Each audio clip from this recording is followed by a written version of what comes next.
We are all set. Good morning, everyone, and welcome to the first day of City Council's budget hearings. Since we have everyone in place, I'd ask the clerk to please call the roll for the Finance Committee. Councilmember Evans. Present. Councilmember Harris. Here. Councilmember Patterson. Here.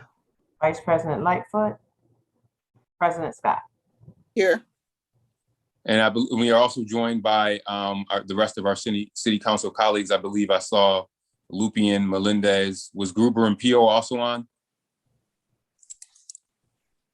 If not, I'm sure they will be. Okay. Yeah, Yep, thanks. And we're streaming today's hearings live on social media and on WXXI's broadcasting as well. This morning, we will be meeting with Council Clerk and PAB office, then the administration consisting of the Mayor's Office, Office of Management and Budget, Department of Human Resources, Communications, and the Law Departments. And then we'll conclude our morning hearings with the Department of Environmental Services, and then we'll take a quick lunch break.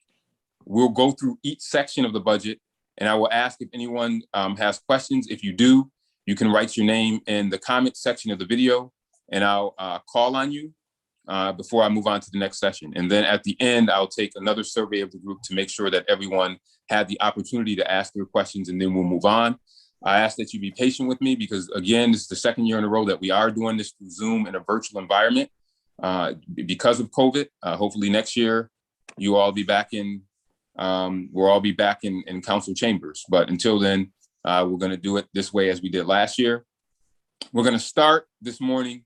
And again, because we have such a tight time frame, I would just ask that opening statements be brief and that council members try to be aware of our other colleagues when you ask your questions, being that there is 9 of us and we have such a short period of time. So we're going to start with Council Clerk in the PAB budget. We're going to start with Council Clerk, and then after that, we'll go to PAB.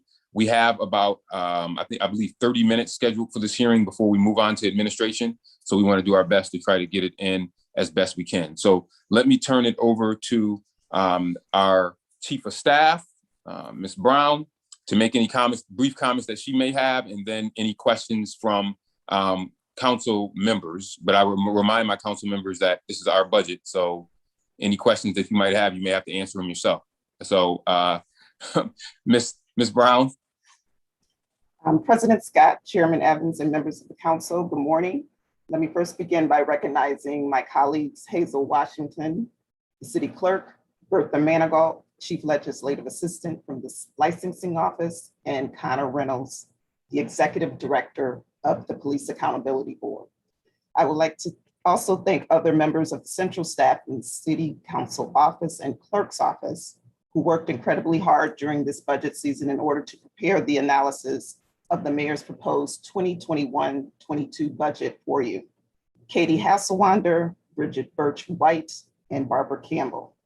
I would also like to extend our thanks to our budget analyst, Sarah Ruckford, who was extremely helpful throughout this entire process. Although the council has had the opportunity to review the department budget, I would like to take a moment to specifically point out that there is a significantly increase in our budgets due to the full funding of the Police Accountability Board for fiscal year 21-22. At this time, I will ask Connor to make his opening statement. And if you have any additional questions for me, the clerk's office, or the PAB regarding the budget, we will be happy to take them at that time. Connor. Thank you, Conda. President Scott, Vice President Lightfoot, Chairman Evans, and members of City Council, thank you for this opportunity to discuss the city's proposed budget for the PAB. That $5 million budget represents a historic investment in accountability and transparency, one that would allow the PAB to become the tool our community needs to address and prevent police misconduct. We thank all those in City Council, the Office of Management and Budget, and the Mayor's Office who helped craft this proposal. I want to make 3 facts clear. First, the proposed budget isn't just an investment in a better public safety system. As President Scott always says, it's about jobs. This proposed budget would create dozens of good-paying jobs for Rochesterians. Second, the PAB has a plan to open our doors to accept complaints as soon as possible, one that balances the need for speed with a refusal to compromise the integrity of our investigatory process. Third, our ability to accept complaints quickly requires cooperation across city government. If we work together, we can prevent bureaucratic delay and ensure Rochesterians get the PAB they deserve. With those facts in mind, I welcome your questions.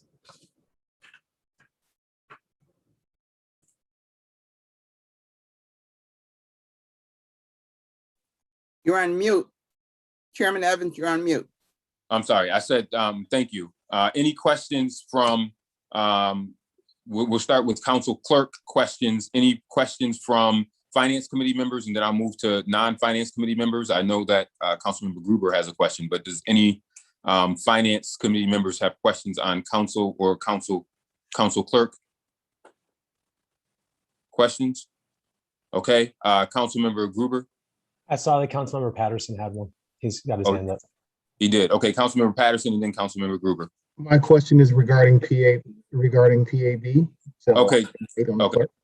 Thanks. Council Clerk questions. Yes, thank you, Chair Evans. I appreciate it. I have just one really quick question, then just a request. First, for an update on the election districts. I know that was something that we were going to do last year. It says in the budget that we don't have updated census information. Do we have a sense of when this is all going to happen? Yes, it will be taking place within the third quarter, and we are in contact with our consultant, and we will be getting that information from the Board of Elections. Great. So just one question for the clerk's office, and starts with a comment. I've been working with the clerk's office pretty closely with President Scott related to one of our licenses, specifically related to chickens, which 3 or 4 years ago we saw a significant increase in the licensing costs for people to be able to maintain chickens. And been working with the clerk's office, with Mayor Warren, with President Scott, to figure out if that was if that significant increase in cost made sense, because obviously we need to be charging what the actual cost is. And we did find some room for some reductions, which I'm very pleased about. But I'm wondering what it speaks to in terms of the overall plan for licensing and permits. We haven't looked at this now for probably, I think it was my first year on council, so probably almost 4 years ago was the last time these fees were looked at. Is there a plan for a thorough assessment of those? And is there still a kind of standing committee that meets about permits, fees, licenses, all that type of stuff? There's no plan to move forward in terms of assessing the licenses. We looked at some earlier this year, and we had a reduction in the fee for a number of the licenses, and that information was shared with council earlier. That's it as far as I know in terms of looking at fees. We don't have any plans to review fees in the next budget year. Thank you, Clerk Washington. Is there still I know when this was first brought to council 3 or so years ago with a whole set of changes to the fee process, there was, I think it was a committee, like a revenue raising committee or something along those lines.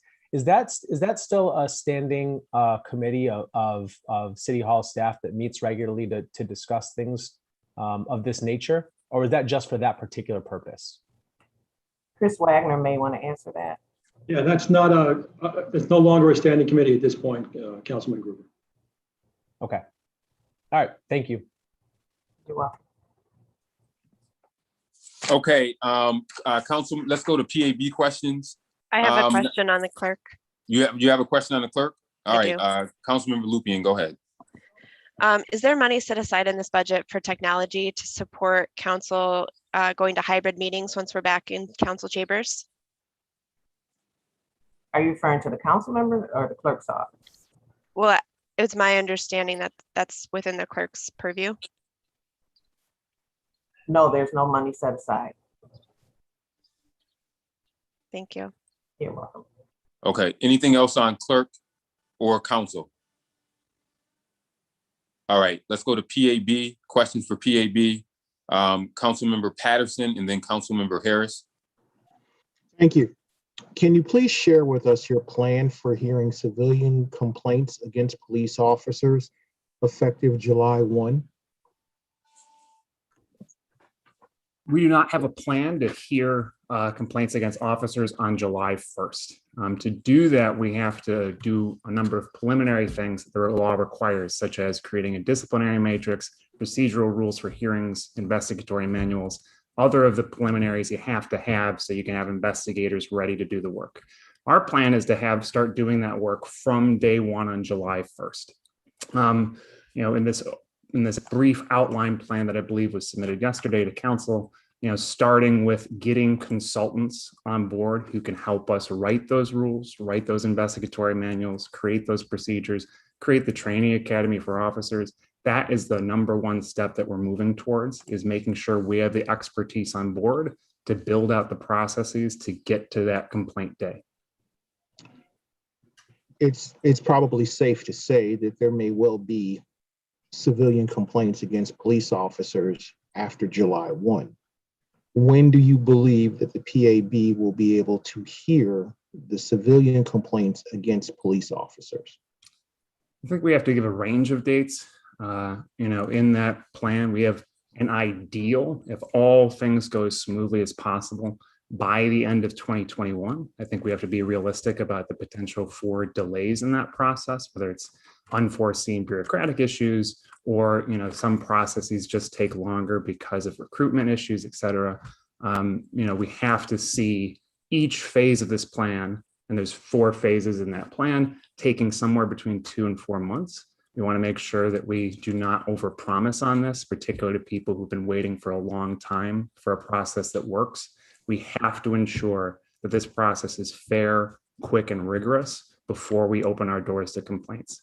That being said, I'd like to work with whatever entities there are, including, to the extent the Civilian Review Board continues to do its work, partnering with them to make sure that there's some kind of gap filling procedure before the end of the year.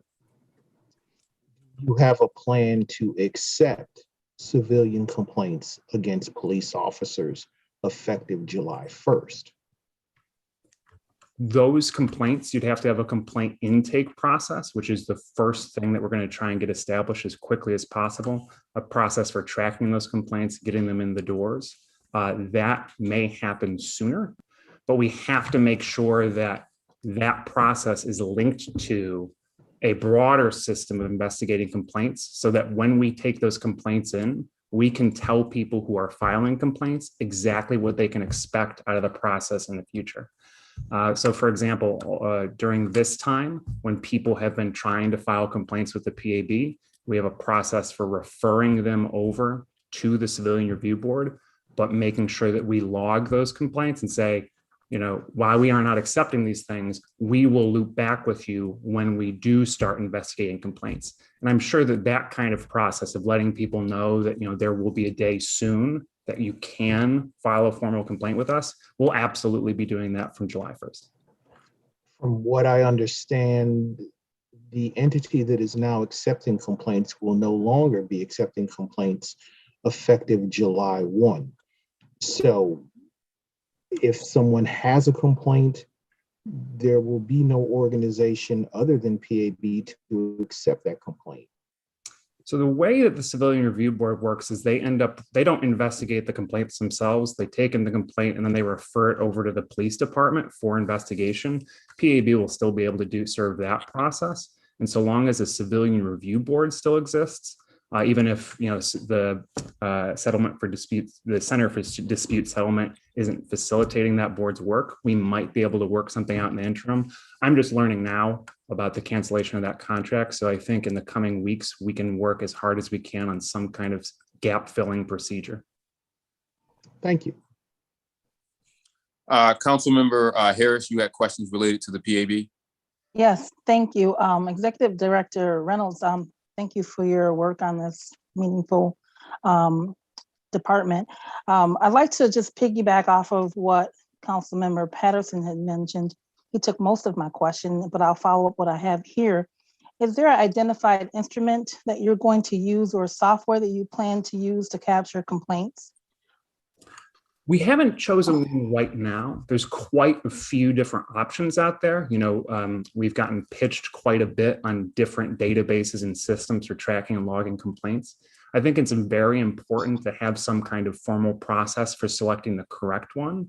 Part of the reason that we're so focused on bringing on board consultants, people who've built other civilian review boards and their investigatory processes, is we want to have expertise guide our selection of the right system. So while we don't have a system now, we hope to select one in the future. When you say in the future, do you have a timeline as to when you plan to implement something? So we can kind of like focus on, when that's coming? Yes. So the selection of that kind of database system should be happening in the late summer, early fall. But again, that partially depends on how quickly we can get consultants on board. Right now, we're hoping to get a request for qualifications out sometime in the next week or two so that we can bring consultants on very, very quickly, hopefully in July, to help guide this work. Okay, and my final question is, going back to some of what you and Councilmember Patterson was talking about, your plan to communicate the process after the Civilian Review Board stops operating. What is your process to communicate to the public, as far as marketing to the public as to what the interim process will be? What is your plan? I think the first thing has to be meeting with the Center for Dispute Settlement and figuring out timelines, and then meeting with leadership of the Civilian Review Board to see what their process is looking like. So communication is the first step. But also, one of the reasons that we hired a lead for community engagement this year was knowing that educating the public about what's going on with our creation process, when to expect to be able to file complaints, and when the doors actually open, that is going to be the top priority for our community engagement persons, making sure the public is fully aware about our ability to accept complaints if and when. Thank you. Okay. Mr. Reynolds, just to be clear, so there will be some type of process outlined for this gap that might exist between PAB being able to take complaints and the Center for Dispute Settlement saying that they're ending their contract. Could that include having a conversation with the Center for Dispute Settlement to see if they would be willing to continue on for a couple of months? My only concern is that, and I just saw the note as well related to this, is that within that gap or interim, how will we ensure nothing gets lost? I think that's probably the smartest conversation to have, Councilmember Evans. When we started when I started back in October, one of the first conversations I had was with the center to talk about how do we interface with you so we can refer things over to you so you can refer them to the police. And I'd hope to have a similar conversation about any potential, gap filling we can do on their end. Because I really think, if we have that system for a few more months, that could get us to a good place. So I want to have that conversation as soon as possible. Okay. All right. Yeah. And if we can be updated on that, that would be great. And even if those types of conversations if you can update us even before we pass this budget. I think we're voting on this on the 15th, I think is the date. So any conversations in between now that can inform council, I think would be extremely helpful as well. Fantastic. And I just want to clarify one thing, Councilmember Evans. The CRB has a very different job than the PRB.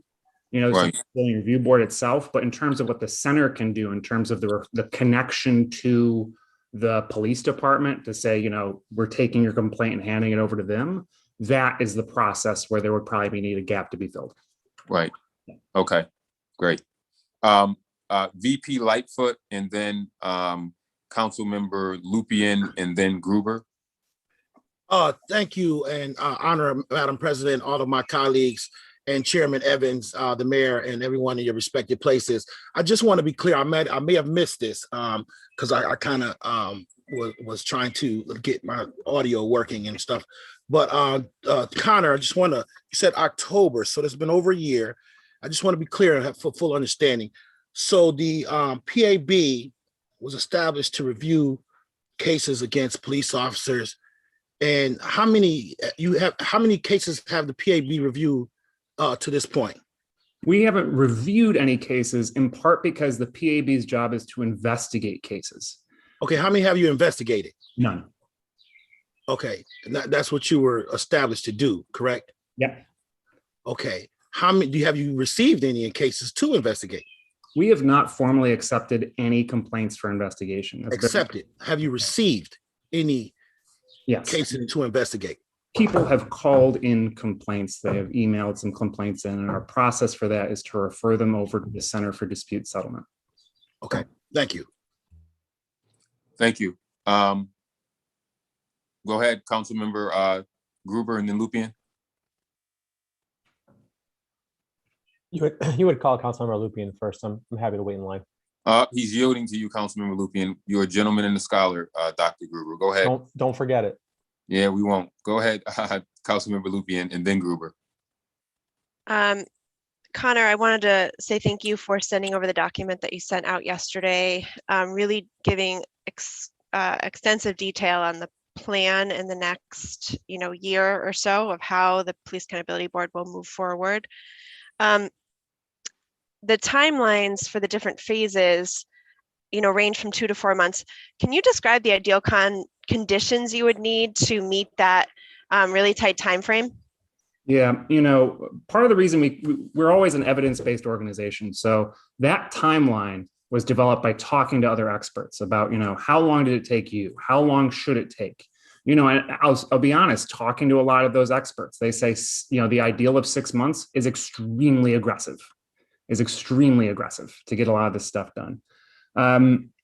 So I think that, under that ideal world, where again, to get there, Councilmember Lupien, it would take things like, full cooperation, with the Rochester Police Department to make sure that we have access to all of the materials we need to conduct investigations. To write the investigations manual for our investigators, they have to know how are we accessing body-worn camera databases, right? And that has to be a conversation that happens very quickly with the Rochester Police Department. Things like, quick approval of new positions by the Civil Service Commission, us getting those new positions in, the approval of a consultant contract. There are just so many little pieces here that have to fall in right for us to get to the ideal world. Also the hiring process, because we're so focused on hiring local Rochesterians, we have to make sure that we're getting applicants from qualified local diverse individuals. And that takes establishing a pipeline. And we can't promise, that pipeline is going to get filled overnight. So a lot of these things are some of them are up to chance, some of them are up to discipline, and a lot of them are up to cooperation. So there's just a lot of moving parts here. And I want to emphasize some of the uncertainty, despite all of the planning that we've done. Thank you. I just have one more question. Can you give an update on the status of the MOU with the legal department? Sure. What I can say is that our lawyers have reached out to have formal negotiation with the city's law department. Believe that it's currently in the hands of Shawnee Curry Mitchell. So I'm supposed to be speaking with our lawyers tomorrow to get a further update, but moving forward on that is a priority of ours. So that's the latest update I have. Okay, thank you. Councilmember Gruber and then Councilmember Melendez. Thanks. And Chairman Evans, I see it's 9:26. I mean, I don't want to go down a rabbit hole if we're going to be cut off at 9:30. So is that your plan to be done at 9:30 proper? Well, yeah, maybe a couple of minutes thereafter, but yeah, just keep it a shallow rabbit hole. But go ahead. Thanks. Well, the first thing I just want to say, and this is actually to the Director Wagner, is I think we just need a quick edit on page 27. There's a line where obviously City Council is hiring our legal counsel to City Council, and it had in there the Police Accountability Board too. But my understanding, President Scott, is that the Police Accountability Board has declined use of that counsel. So we just ought to make that clear in the budget book. So that position has changed in terms of its scope. So I appreciate that edit.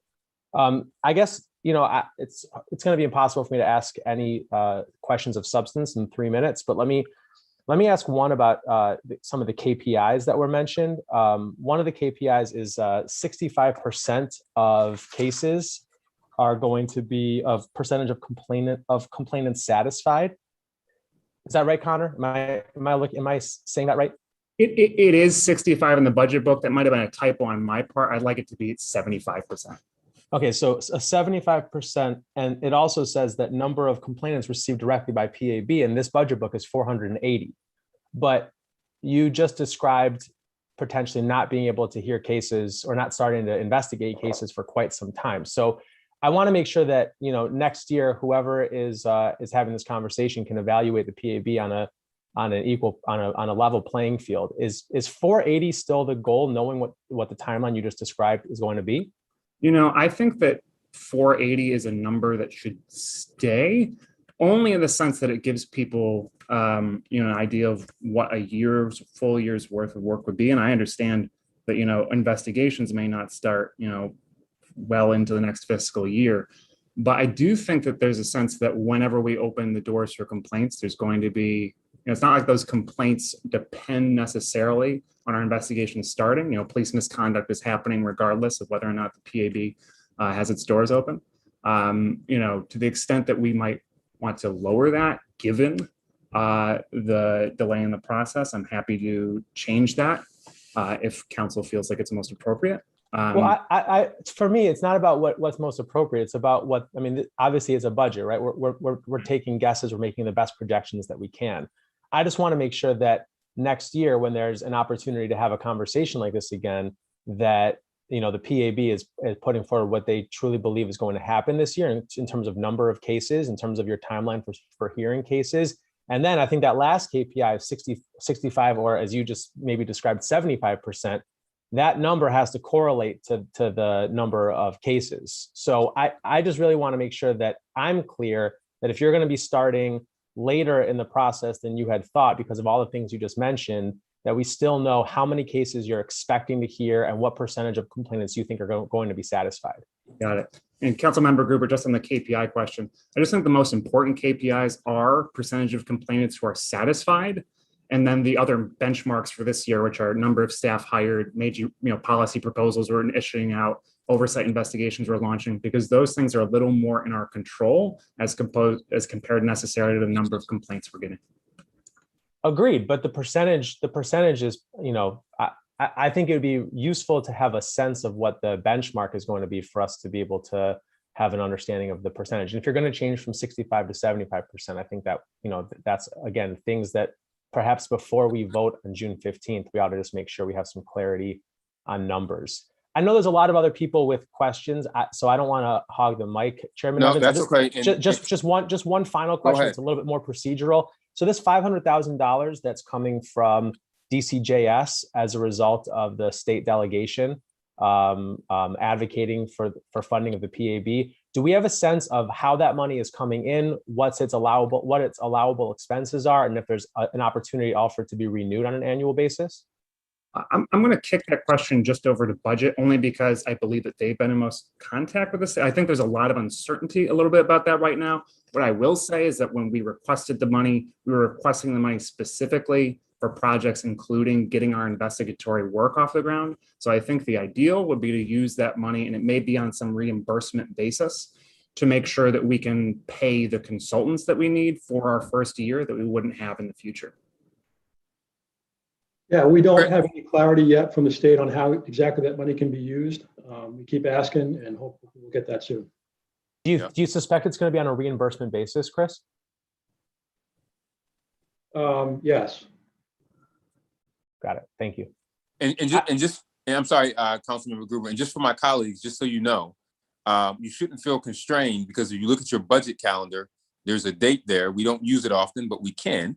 June 9th from 9 to 3:30 for any questions that are not answered in each of the hearings that we have scheduled. So if there are further questions that people may not be able to get answered, or comments that they want to make as it relates to PAB, I will make myself available to convene that hearing, another hearing for other questions that are related from various departments on June 9th, if folks so see fit. Councilmember Gruber, anything else on PAB before I go to Councilmember Melendez? Yeah, a bunch, but I'm not gonna monopolize. I would also show up for the third date there. Okay, thank you. So, Mr. Dwyer Reynolds, just so you know, we may call you back for that June 9th hearing at 9 a.m. If council sees fit, just to make sure that there are all the other questions are answered. Being that this is a new department, a new part of the city, I'm sure you can imagine there probably are a lot more questions. But just let me get through the speakers list of people who wanted to make some comments before we transition to the next hearing. And I know that Council Member Melendez had a comment, President Scott had a comment, and Vice President Lightfoot had a transition statement before we move on to the administration section of the budget. So before I do that, Council Member Melendez. Yes, thank you. So Executive Director Reynolds, I just wanted to comment and ask a question on, moving from one staff member, which is you, to 55 in a calendar year. I think that's a very aggressive thing. And I just wanted to get a sense from you in the name of, in the interest of expediency, I understand that we really need to get this off the ground. But at the same time, how do you balance building the right infrastructure for the PAB so that it's successful long-term? Can you speak to that? Yes, I think it's about sequencing. I think it's about prioritizing hiring of certain staff and functions over the others. In the plan that we have, we do have a mix. We do try and hire in the initial wave and some investigatory staff, some oversight staff, some policy staff, but the real focus is on investigations. And I think this plan focuses, particularly over the next 6 months, probably beyond that, is making sure the investigations process is solid. And then filling out the rest of the agency as well, in part because you can do some of the policy work, some of that policy and procedure work with a smaller staff. At least you can start doing that work rather than having to have a very long training process, onboarding process, procedural process. I think part of it too, Councilmember Melendez, is again, this idea of cooperation. This has to be a citywide effort, across city government to get this thing off the ground. And I have faith that if we, have, HR, purchasing, all those IT, all these groups working together with us, I can't promise that things are going to go perfectly according to plan. I can't promise that in 6 months we will open our doors for complaints, but I can say we're going to move as quickly as we can with this. And you're right to say this is an immense challenge, an extraordinary challenge. But I have faith that if we all work together, we can overcome this obstacle.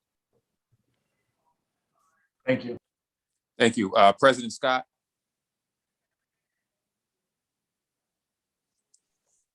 Thank you, Chairman Evans. I wanted to sort of amplify some of the comments that have been made and to acknowledge that this process has been unlike any that we've engaged in previously, given the newness of PAB and the development of events almost instantaneously, like the notice that CDS would no longer be continuing with their contract. They have stated that, Director Reynolds, they will not continue. So I don't know that you'd be able to move that decision on their behalf. I'd also like to point out that we as a council have not had an opportunity to go into the PAB budget in depth and may want to over the next few days, given the larger amount that we're now going to be approving, answer some of the questions that we continue to have. We can do that before we vote on the 16th. So I just wanted to assure you, I know that you're sort of feeling not quite fully satisfied with the questioning because they're not deep enough or extensive enough, but we will have an opportunity to have additional questions asked and answered before the budget. Thank you. Thank you, Madam President. And to that point, Madam Chief of Staff, if you can just make a note that June 9th, we are going, for all those who are interested, for a hearing. You don't need, everyone, but we hope that everyone could make it. But June 9th, we will reconvene to ask more questions of the PAB in this budget. Vice President Lightfoot, you want to wrap us up before we move on? Will that be at 9 a.m.? Will that be at 9 a.m., Chair Evans? 9 a.m. It starts? Yes, 9 a.m. Okay. Chairman Evans, just for point of clarity, that's the same time the hearings we have for the Rochester City School District? No, 3:30. 3:30 is hearings for the Rochester City School District. 3:30. Okay. 9 So o'clock we'll start with PAB. Yeah, so we have held on our calendar, and we won't have to use this whole time, but we can if necessary, on June 9th from 9 to 3:30 for any spillover hearings that where we did not get a chance to get all of our questions in. So yeah, that's held on the calendar. So go ahead, VP, you had Yes, sir. another comment. Thank you, Chairman Evans. As we transition over into administration, I thank the administration and budget, Chris Wagner, for indulging my graphs that I humbly asked for the last couple of years, and you guys have graciously put the graphs in there. So I certainly appreciate that, Madam Mayor and Budget Director. I would also request and ask, going forward in our process, going forward, oftentimes when we have our budget hearing meeting schedule, oftentimes to me, the community engagement section does not have its own period of time. I know it's scanned over in the administration's report. However, I would request for consideration as we go forward. To me, one of the most important pieces of this budget document, in my opinion, is especially when you look at the table of organization, the top of the table is the community, right? Who pays all of our bills, all of our salaries. To me, it should warrant a section and a time period during this hearing in the beginning where it has its own dedicated time for discussion, questions, and answers on community engagement and input. I would like to see that going forward as that have its dedicated time, because to me, the citizens are the most important people, and this budget should be drafted and attached to the community engagement and input from the citizens of Rochester. So I just offer that for consideration going forward. Thank you. Thank you, Mr. Vice President. I appreciate that comment. And now we'll transition over to the administration. And I want to turn it over to our Mayor, Mayor Warren. Any opening comments you want to make, and then any introductions to your team as we go through the administration section. Thank you, Chairperson Evans, for the opportunity to address City Council's Finance Committee today. I want to thank you for the opportunity to present this 2021-22 budget to all of City Council. As you know, last year we were in some interesting times. At one point in time, we did not know what this budget year would look like. I want to thank our budget director and his team and our entire senior management team for all of their hard work in, tightening the belt last year, making the necessary adjustments to their budget. We had to furlough workers. We had to do a number of different things to present a budget that was not only balanced, but one that was fair to the citizens. And we are thankful for our federal delegation as well as our state for the support that they were able to give us in order to make this budget that we're presenting to you a reality. To answer Vice President Lightfoot's question, we do have a section in the mayor's message that talks about the community input and all of the things that we did to gather community input. We would gladly answer any questions as we don't set the schedule. Actually, City Council sets the schedule. So if you want to do a session just on what we gathered from the community based on the town hall or the survey or our Zoom sessions with the community, we will gladly do that to discuss those issues or those concerns that the community had with City Council. I definitely want to introduce our team. Of course, from the mayor's office, we have Deputy Mayor James Smith. We have Chief of Staff Brittany Wells, Sandra Simon, the Director of Strategic Initiatives, Dr. Lomax Campbell, Director of the Office of Community Wealth Building. We have Chris Wagner, who is the Budget Director. Of course, Tassie Demps, who's our Human Resources Director. Justin Roy, who's the Communications Director, and Tim Curtin, who's our Corporation Counsel. Each of them will introduce their teams when the appropriate time comes, and we will answer any questions that you have. I just want to also take a moment to thank City Council for your support over the last year with the number of challenges that we had faced, making the challenging decisions to help the administration be able to make the budget cuts that were necessary or hold back the funding that we needed to hold back in order to make sure that the budget that we presented this year is one that benefits our residents. And it's with your support and with your leadership that we were able to present this budget, the way that we have because of the decisions that collectively we made over the last year. And we're prepared to answer any questions that you may have. Thank you. And thank you again, Mayor, to you and your team. I don't think people realize how much work goes into the administration preparing this budget that is presented to all of us. I mean, it's a gargantuan task that they go through to put together this budget every year. We are very thankful for the way in which it is put together. We'll start with the mayor's office section first, then we'll move on to project management, Office of Public Integrity, Office of Community Wealth Building, and then the Office of Planning. Let's start with the mayor's office section of the budget first. And I believe Councilmember Patterson has a question. This is just a general question regarding the new federal funding that's come out. Mr. Wagner, can you send around the note of the clarification on what those dollars can be used for? I don't know if you already sent it and I missed it, but if you got it, if you send it around again, that would be greatly appreciated. I will do that. We've got some summary information as well as the link to the actual guidance. I'll send both. Thank you, sir. And I'm sorry, remiss of me, Chairperson Evans, Doreen Kirkmeyer from the Office of Planning is here. The Andy, who's head of our PMO department, is not able to join us today. He and his wife had a baby yesterday, so he's not here, but we can answer any questions about the project management office as well. Thank you. Thank you, Madam Mayor, and welcome, Doreen, and congratulations to the new baby. That's a good reason to miss a meeting. Any other questions for the mayor and her team on the for the mayor on the mayor's office before we move to project management? Councilmember Gruber. VP Lightfoot was ahead of me in the chat. He's being way too kind. I'm going to defer to Councilmember Dr. Gruber. Oh, see, he deferred back to you, and then we'll go VP Lightfoot. Go ahead, Dr. Gruber.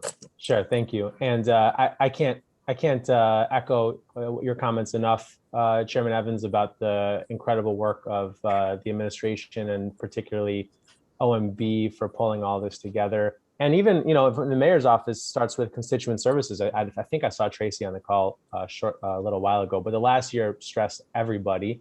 And certainly there was more need to support constituents than ever. So just want to say kudos there. I do have some questions about OPI specifically. It was back in, I think it was December. It was in December that the OPI conducted a report on the Prude case, and the report came back, quote, no evidence that any employee within its jurisdiction violated city or departmental policies or ethical standards with respect to their actions in response to the death of Mr. Prude.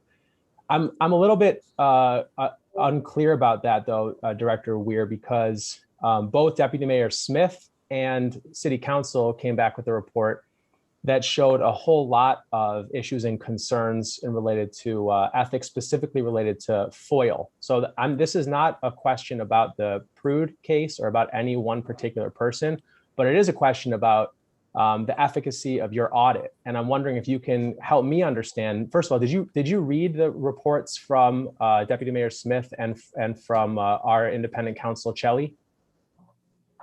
Good morning. Yes, I did. I've reviewed both of those. Can you help me understand how the findings in those two reports were so wildly different from the findings in your report? Well, our report was definitely limited. We obviously focused on the areas that we felt like we had jurisdiction based on the city charter. So our focus really was the administration and non-sworn employees. We did focus on process and a protocol and whether or not we felt like the different procedures that were in place for FOIL, for example, were adequate. I think when you read our report in detail, we definitely go into a lot of detail about FOIL and how it works, what we felt the weaknesses were based on the staffing and where it's set in the organization. So I thought we made some important recommendations to try to improve that. We did conduct the interviews within our investigation that fell within our jurisdiction, which again was much more limited than the independent counsel in their investigation. So I think the deputy mayor's report was focused on primarily email communications. It also included communications relating to sworn officers, which is, outside my purview. So, I guess to characterize the investigation, was it a challenge? Sure, it was. I first had to make sure that my office was within its authority. And once we were able to work through that, I thought that we did. I'm confident in the facts laid out in the report, in the documentation that we reviewed, and in our conclusion that based on what we were able to look at, we didn't see any violation of any kind of ethical code. There certainly could be better processes in FOIL. We acknowledge that. I think many in the city in leadership positions acknowledge that. And I think those recommendations have been taken seriously. And I think from my understanding, there's actions that have already been taken to try to make those improvements that were recommended. Yeah, no, I think there's some really good stuff in this budget related to FOIL. I was more just questioning the effectiveness and the efficacy of the report that your office produced. I guess let me take it in a different direction. In terms of the KPIs, even last year, I'm looking at page, let me see here if I can get it right. I'm looking at page 3.7.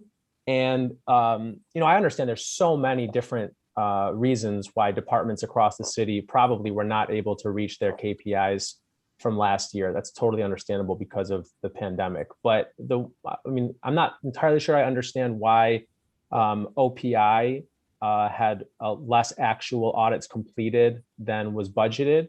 And on top of that, there seems to be an increase in the proposed budget allocation for OPI this year. So can you, first of all, I do have a request to make as a follow-up. I'd love to see a 5-year report on the number of audits that OPI has completed and the recommendations that have been followed, including like the scope of the audits. Hopefully that's something that can be pulled pretty easily.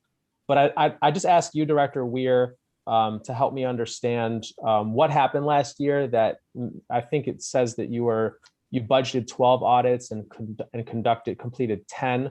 Why that discrepancy was there, and also what the increase in funding request is for this year. I guess, first of all, to address the 5-year question, that should be easy to get. We do issue, at least since my arrival, I implemented or created an annual report. So in that annual report every year, there's an audit section, which includes all of the recommendations that we made for each audit. It also lists all of the audits we've completed, and provides information about basically our protocol and methodology for conducting each audit. So I think reviewing that and certainly make those available to you and get it in whatever format you would like. If you would like all of the recommendations together for 5 years, or you would like copies of all of the annual reports, that might be a little easier. Yeah, that sounds like the easiest thing to do. Why don't you just send over the last 5 years of annual reports? I'll gladly take a look at those. Okay, yeah, absolutely. And as far as the audits, as you probably can imagine, audits are some are more short time frame, some are more complex. The estimating the number, that certainly is a variable that we have to consider as we move through the year. And also as we move through the year, we do get at times requests from city council or department heads that ask us to conduct an audit. And we try to remain flexible in order to do that as well. I believe here we estimated 12. We usually do, at least in my tenure here, 12, anywhere from 12 to 15. So, obviously, with COVID and everything that's happened in the city and the way we've operated, that's had some impact, but I think we've done a good job of moving through some of those challenges. We did take on a couple more complex audits. Traffic violations agency audit took an extensive amount of time. That report has been completed. And so I think if you take a look at that one, at some point, I think I just issued it to the mayor and the deputy mayor and corporation council last week. So that particular report you'll see is very detailed. So that took more time than usual. We've also taken on some effort to support the Board of Ethics, and based on a comptroller's audit that we received, where we're using some of our resources to conduct like a conflict of interest review, matching our accounts payable database with the private business interests of the filers. So I think those are a couple issues that we've faced moving through the year, but we may have 11, by the way. That's an estimate for the end of the year. So, but I always try to estimate conservatively. I don't want to over project, but I think we're pretty close. And obviously we strive to get better, and certainly we can listen to whatever criticism you may have about the pace at which we work or the quality of work that we do. I'm certainly open to that and would respond accordingly to any suggestions that would make us better.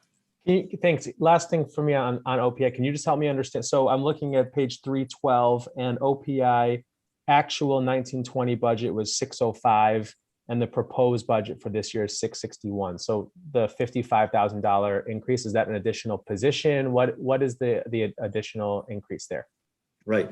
It's not an additional position. There's no additional expenses. I think I would refer to Sarah Boyce maybe for some clarity on that, but I've not added any positions.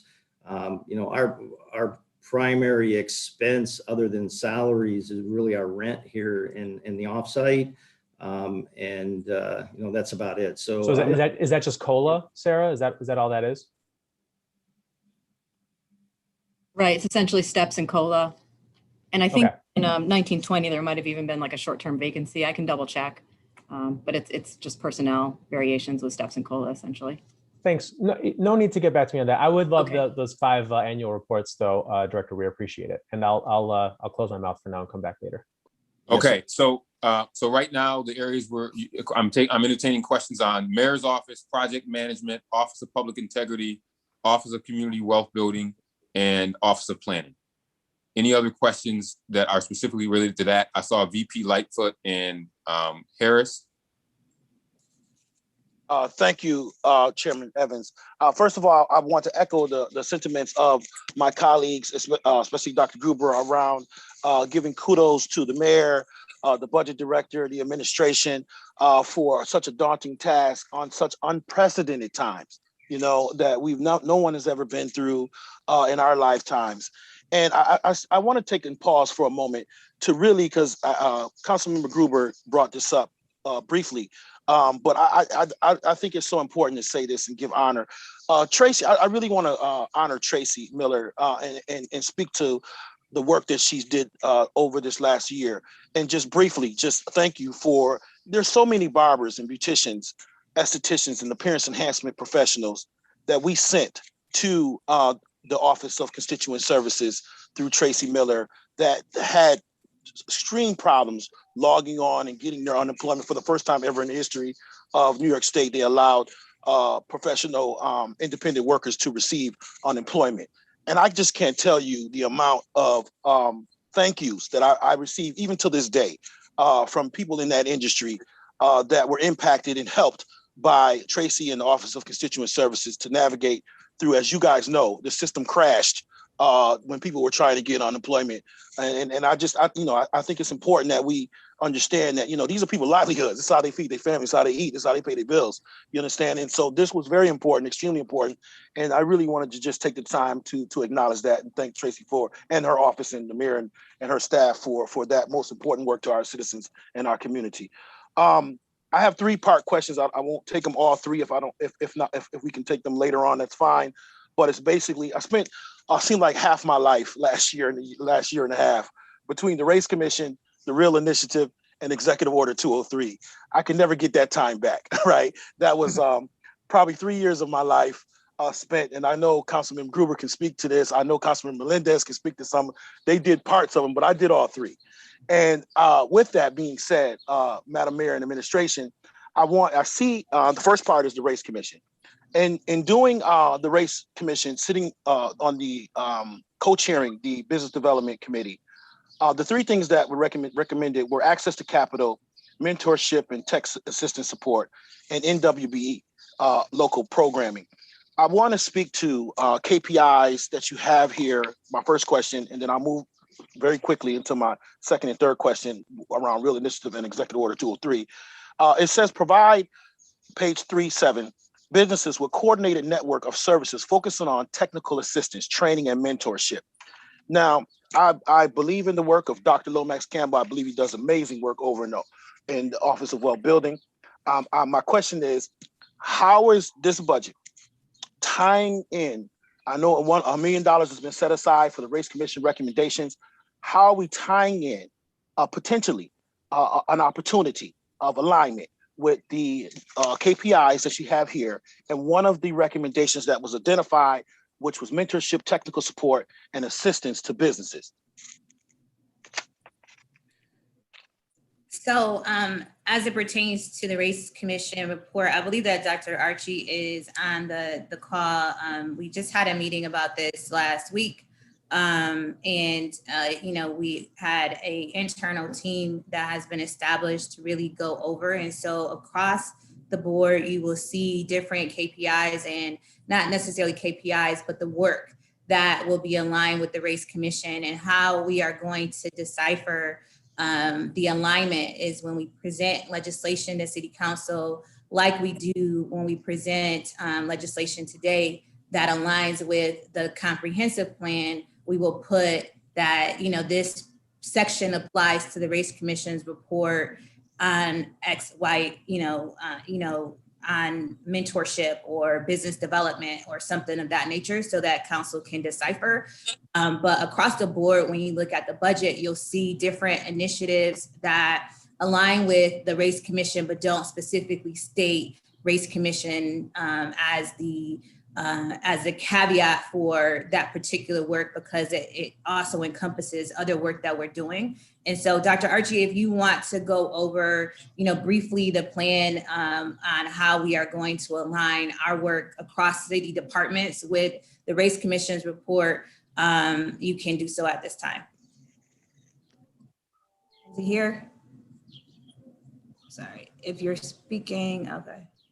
I'm sorry.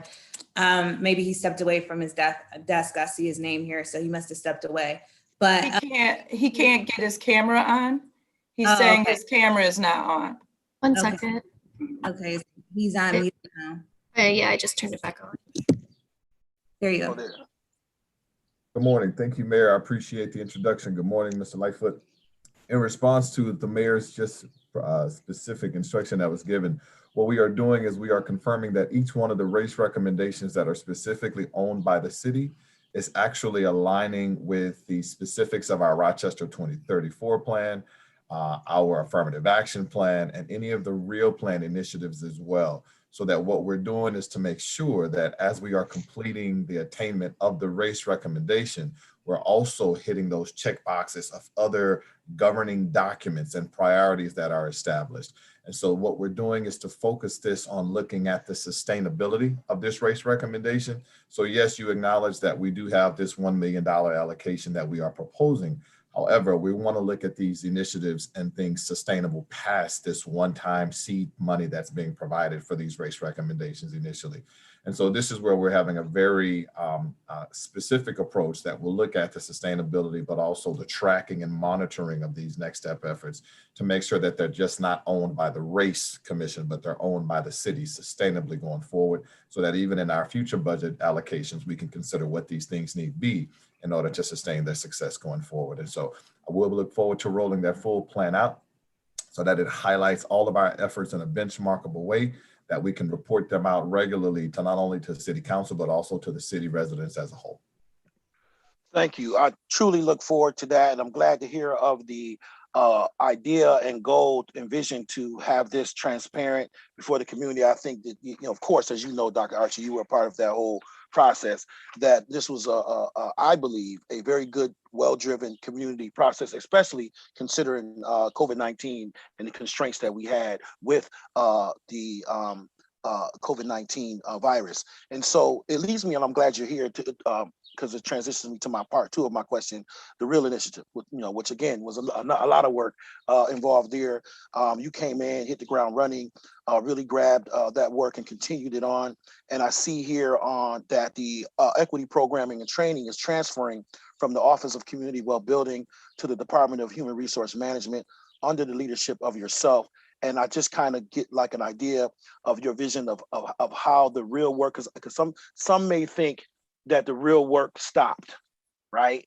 But it did not stop, right? And it's continuing. And I kind of want to briefly just speak to that work in this year's budget and kind of overall vision and how do we continue to keep the real initiative at the forefront of the work that we're doing, especially with the structural and racial inequities that we all have seen with the two pandemics that we're actually experiencing at this time. And could you speak a little bit to that, sir?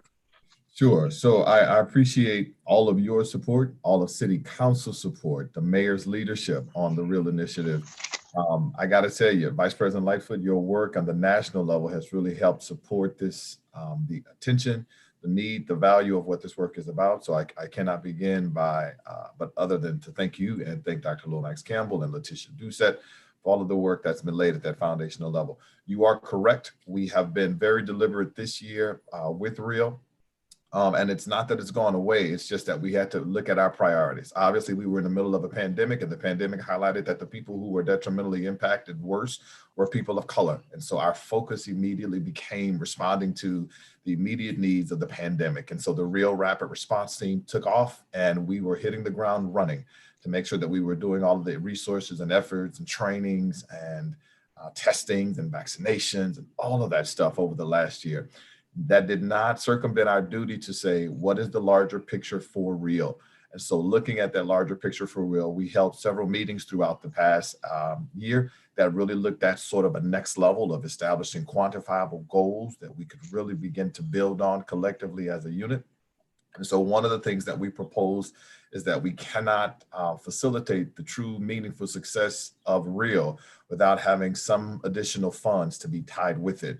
And so therefore, within our budget, within the Department of Human Resource Management's area, there was a request for some funding to help with the trainings, to help with the hiring and the retention and the climate needs, et cetera, so that as we develop these equity teams going forward that are a part of the structure that we will have as the driving agent of Real, it will be able to allow us to have the measurable success that will come back every year and be able to update the community, city council, the mayor, everyone, all inclusive, to make sure that we are holding ourselves accountable, but also being transparent. I also want to make sure that you know that the Real Initiative will not be siloed. We wish to continue to help to bridge between the race recommendations and Real, right? The 2034 plan and Real, i.e. the city's new budget equity program that was launched this year, that was started as the budget equity tool in the former year, which your leadership with the mayor helped us to get that toward legislation, even with city council. And so those are things that are embedded into the structure of the Real framework so that it once again can be considered a long-term sustainable approach that helps us to close these equity gaps and representations going forward. Thank you, Dr. Archie. And my final question, Mr. Chairman, is Executive Order 203. And I asked this in this space, Mr. Chairman, because it was a effort led by the mayor. And so I believe it falls in this place to ask this question. If I'm out of order, please forgive me and I can answer that at a different time. But I don't, and I may be missing it, I don't see any mention of Executive Order 203 in this section and/or police, if I'm not mistaken.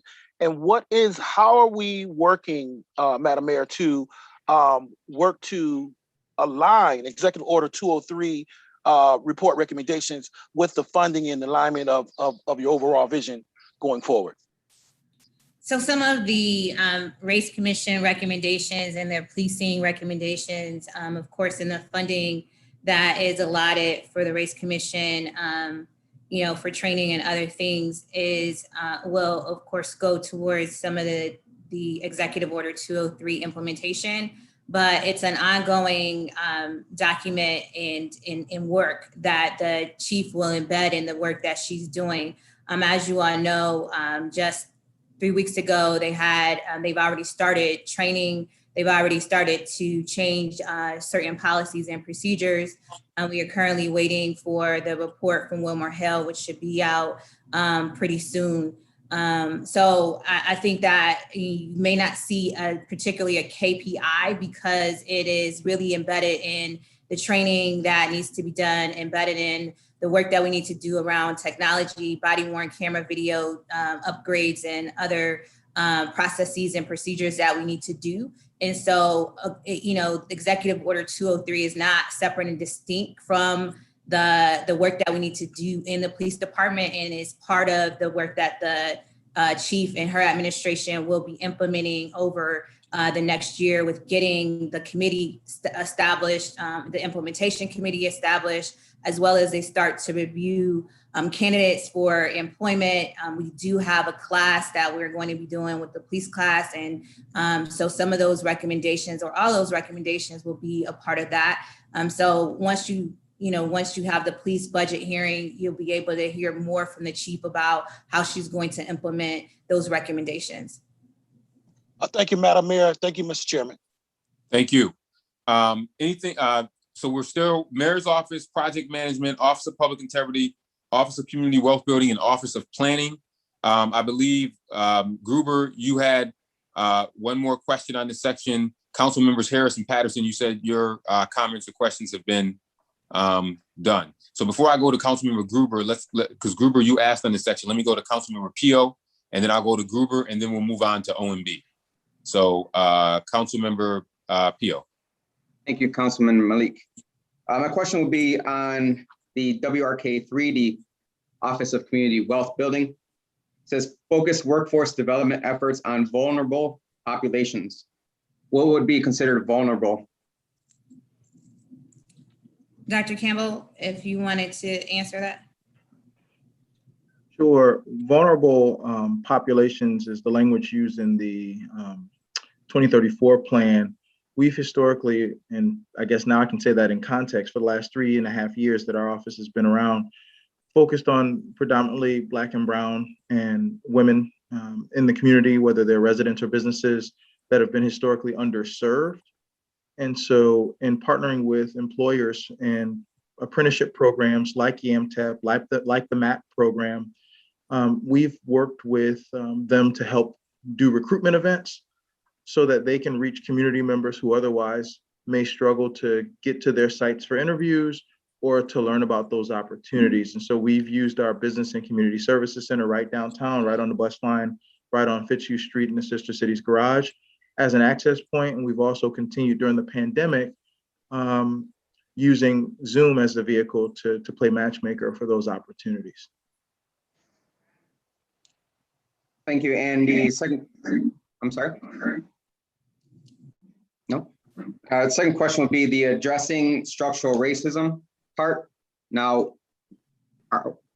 what are we doing in particular to do that? What is our actual game plan to address structural racism?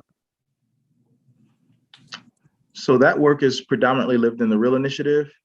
So I think Dr. Archie may need to tag team me on that, but as part of the work right now, particularly around inclusive procurement practices, we're currently, and we'll be bringing this up as a council item this month, we're currently in conversations with an organization called Quali through an initiative with Kaufman Foundation and National League of Cities. They have a platform where they've embedded into the procurement offices websites of the cities of Mobile, the Kansas City, Missouri, and I think they're also working in Boston, that actually helps small businesses wayfind their way through the MWBE certification process, as well as accessing contracting opportunities with city government. And so that's a platform we're looking to explore embedding or beginning to work with after we talk to you all about it, actually, in our budget meeting in the coming months. And that's to lower the barriers to access to inclusive procurement and certification compliance. Okay, so in just in layman's terms, we're making sure that the money spent from the city is going to go towards more local businesses owned by people of color. Am I getting that right? Okay. And it's not just people of color, because also this, anyone who's certified disadvantaged business enterprise, which can include people with individuals with disabilities, and also HUD Section 3 certified businesses, they would also be included in that process. And also veterans. And veterans. All right, and my last question would be under Project Management Office. It says to develop Project Management Office best practices. The second part though is to implement projects on budget. I've been seeing quite a bit of projects that have been coming back in front of City Council that requests a lot more money than was previously approved. Is there something in our budgets or something in our procurement to make sure that if they come back for more money, it's within a certain percentage of what they originally asked for, or something to really limit how many times they keep coming back asking for more money to finish a project? Is there anything in there right now, or is there anything we're working on to limit how many times a company can come back asking for more money because they've gone over budget? So I think that the project management office is really about implementing new technology across departments that, to streamline the process. Generally, I think that what you may be referring to is construction projects that may be happening in the community that's coming out of DES. And a lot of times what happens is, you go out, you look at a project through architects and engineering, you have professionals that look at that, you go in the ground and, sort of like what happened with the library project. It's worse than what you envisioned, or you have to do more. And so depending on what you find, our architects and engineers do their best to have the best estimate. But there are times where things may arise that they did not foresee. And so they'll come back to City Council, come back to administration, come back to City Council, and to complete the project, we need additional funds. I know that we have made a concerted effort to bring our projects on budget, on time, but there are times where there are unforeseen circumstances that require additional support, additional resources that we didn't have allocated originally. So we try to avoid that at all costs, but we have a system of checks and balances. So we don't not only have our team that's working in architects and engineering, we have what we call RPR, people that we actually hire to go out, firms that go out and really look at what our contractors are doing to make sure that what they're asking for actually is something that needs to be done. But of course, health and safety is our number one concern. And sometimes when you're doing these projects, you discover some health and safety concerns that need to be addressed, and that's what we end up doing. Understand. So just real quick, go back to the previous question. I want to make sure I understand if we're sending out for an RFP, we should be, number one, looking for businesses that are owned by people of color and also MWBE businesses. So when there's 4 companies that are vying for an RFP, they should be at the top of the list, correct? So there are contracting guidelines that we have. So it depends on what the contract is. So you have, the lowest bid, you also have lowest qualified bidder. There are a number of different laws and policies and procedures that we have to follow when looking at and evaluating RFPs. We do have some standards for more points if you are an MWBE, if you are a disadvantaged business, if you're located in the city. And so when we send the report to City Council, you will see in the legislation on the points and the factors that we consider when hiring a particular business or recommending a particular business. Of course, also the qualifications. Rather, an individual is qualified to actually do the work that they submitted to do. So we try our best. When you look at the fact that we are under the state's disparity study, the qualifications, I believe, is 30% in 30% MBE, 20% WBE. We have exceeded those goals significantly on when it comes down to construction and when it comes down to architects and engineering. But one of the categories, of course, is professional services, where we have a lot of professional services with organizations of color. However, not-for-profits are not considered to be counted towards those goals. And so even though you have them, you can't necessarily count not-for-profits. And we do a lot of work with organizations, especially Black and Brown organizations that are not-for-profits. So it all depends on which category you're looking at to determine which company is best qualified to get the position. But it has always been our goal. And you can see through the work that we've done with the Real Initiative, with the Race Commission, with our MWBE goals, and there's additional things that we're going to be coming to City Council with, that Constance, our purchasing agent, is going to be coming to City Council with to advance those businesses that in our partnership with businesses of color, because it's important work that we know that we need to do. Thank you so much. That's my last question. Okay, thank you. Let's wrap this section up. I know there were two alibis that were left from here. Gruber, Councilmember Gruber, VP Lightfoot, you guys had two last questions on the on this section that we're on. Councilmember Gruber, if you have something briefly. Yeah, I'll just put these into the record and maybe get a written response just for the sake of time. One, I would love the mayor to be able to speak on at some point before the day ends the move of the data analysis and performance team to IT. Just want to hear about kind of what inspired that, but maybe we can do it during the IT section. And then I see in Office of Planning, there's a KPI that all 100% of departments will have their KPIs reflect ROC 2034 this year. So I just want to, if Doreen at some point could provide a written response about what that process will look like, or if I'm understanding that correctly, that every single department will have new KPIs, because there's some very kind of antiquated KPIs still in the budget book, and I'm hoping this is part of what changes that. And finally, a question for Office of Community Wealth Building that I'll allow Dr. Campbell to respond to in writing somehow.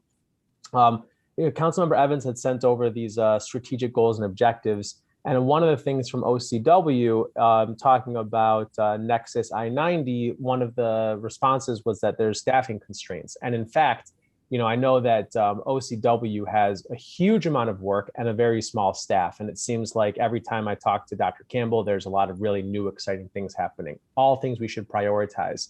But there doesn't seem to be a significant increase in staffing there. So I'm just wondering if there's a strategic plan, a blueprint for how to identify what to say yes to and how to identify what to say no to. It just seems like there's a whole lot of work being done in that department, and how you're figuring out kind of what the guideposts are.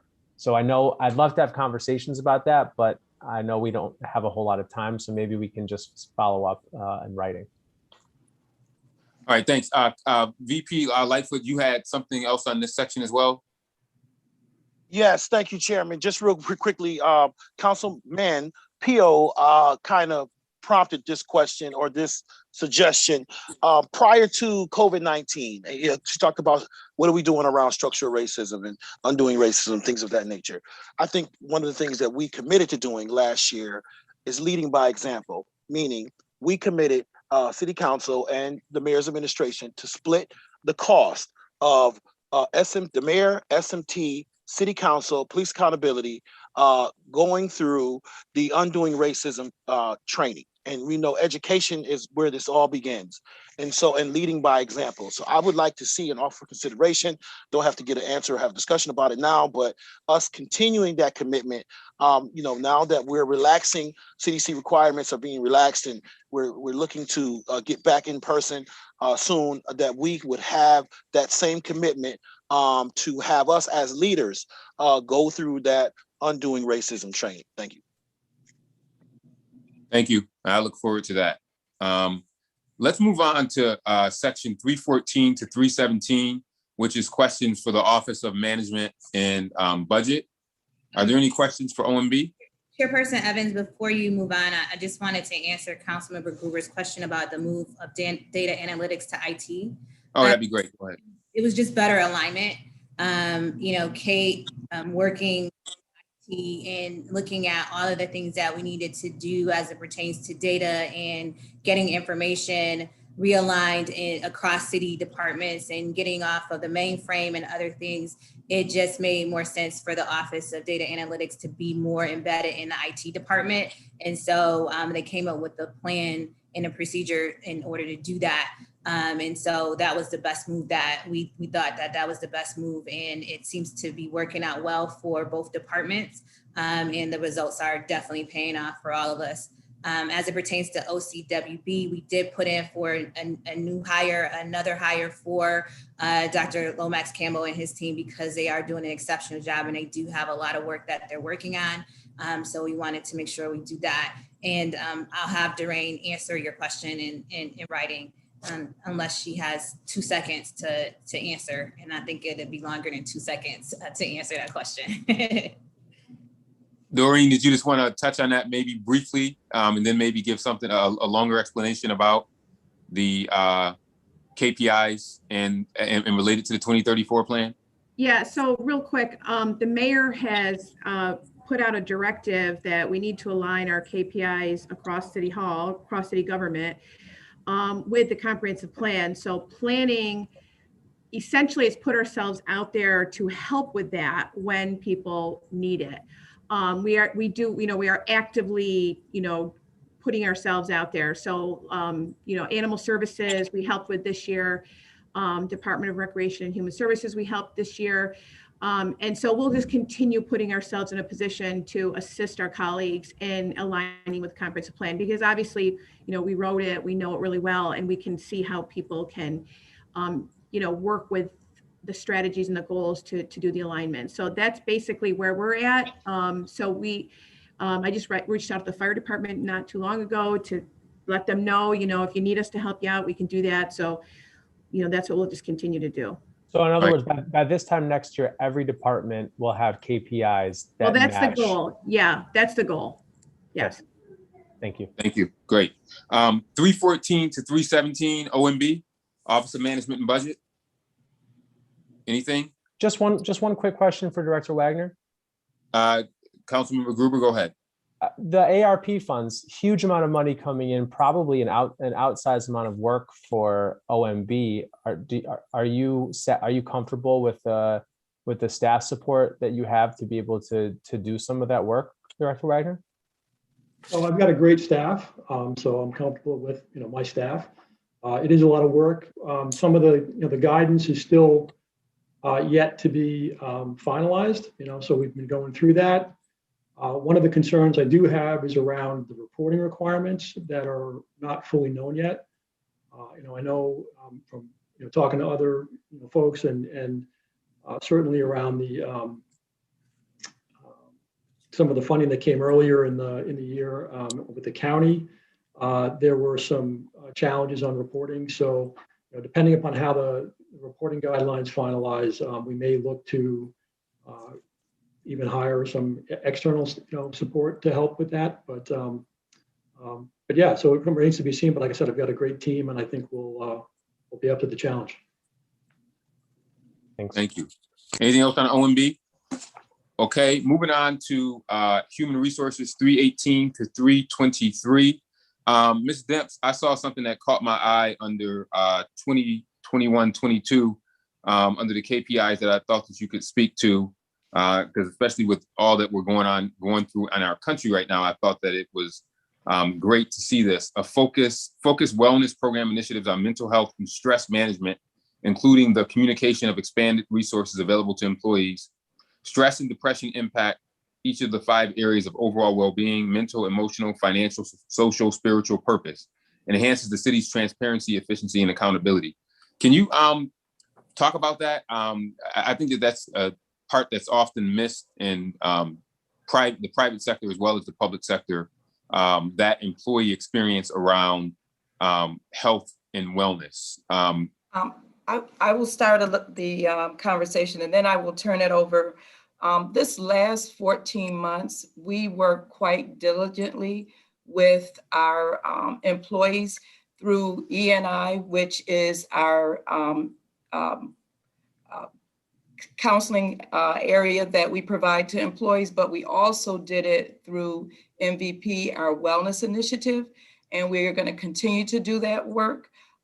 We sent out information on a monthly basis to help individuals navigate through the stresses of the pandemic with the last 14 months. So this work became quite visible for us with the pandemic, but we're going to continue that. And Chris Martinelli, our benefits manager, as well as Sarah Craftsman, who manages our E&I program, can also share additional work that we're doing. So I'll turn it over to Chris Martinelli to speak about the wellness portion of it first, please. Hi, good morning.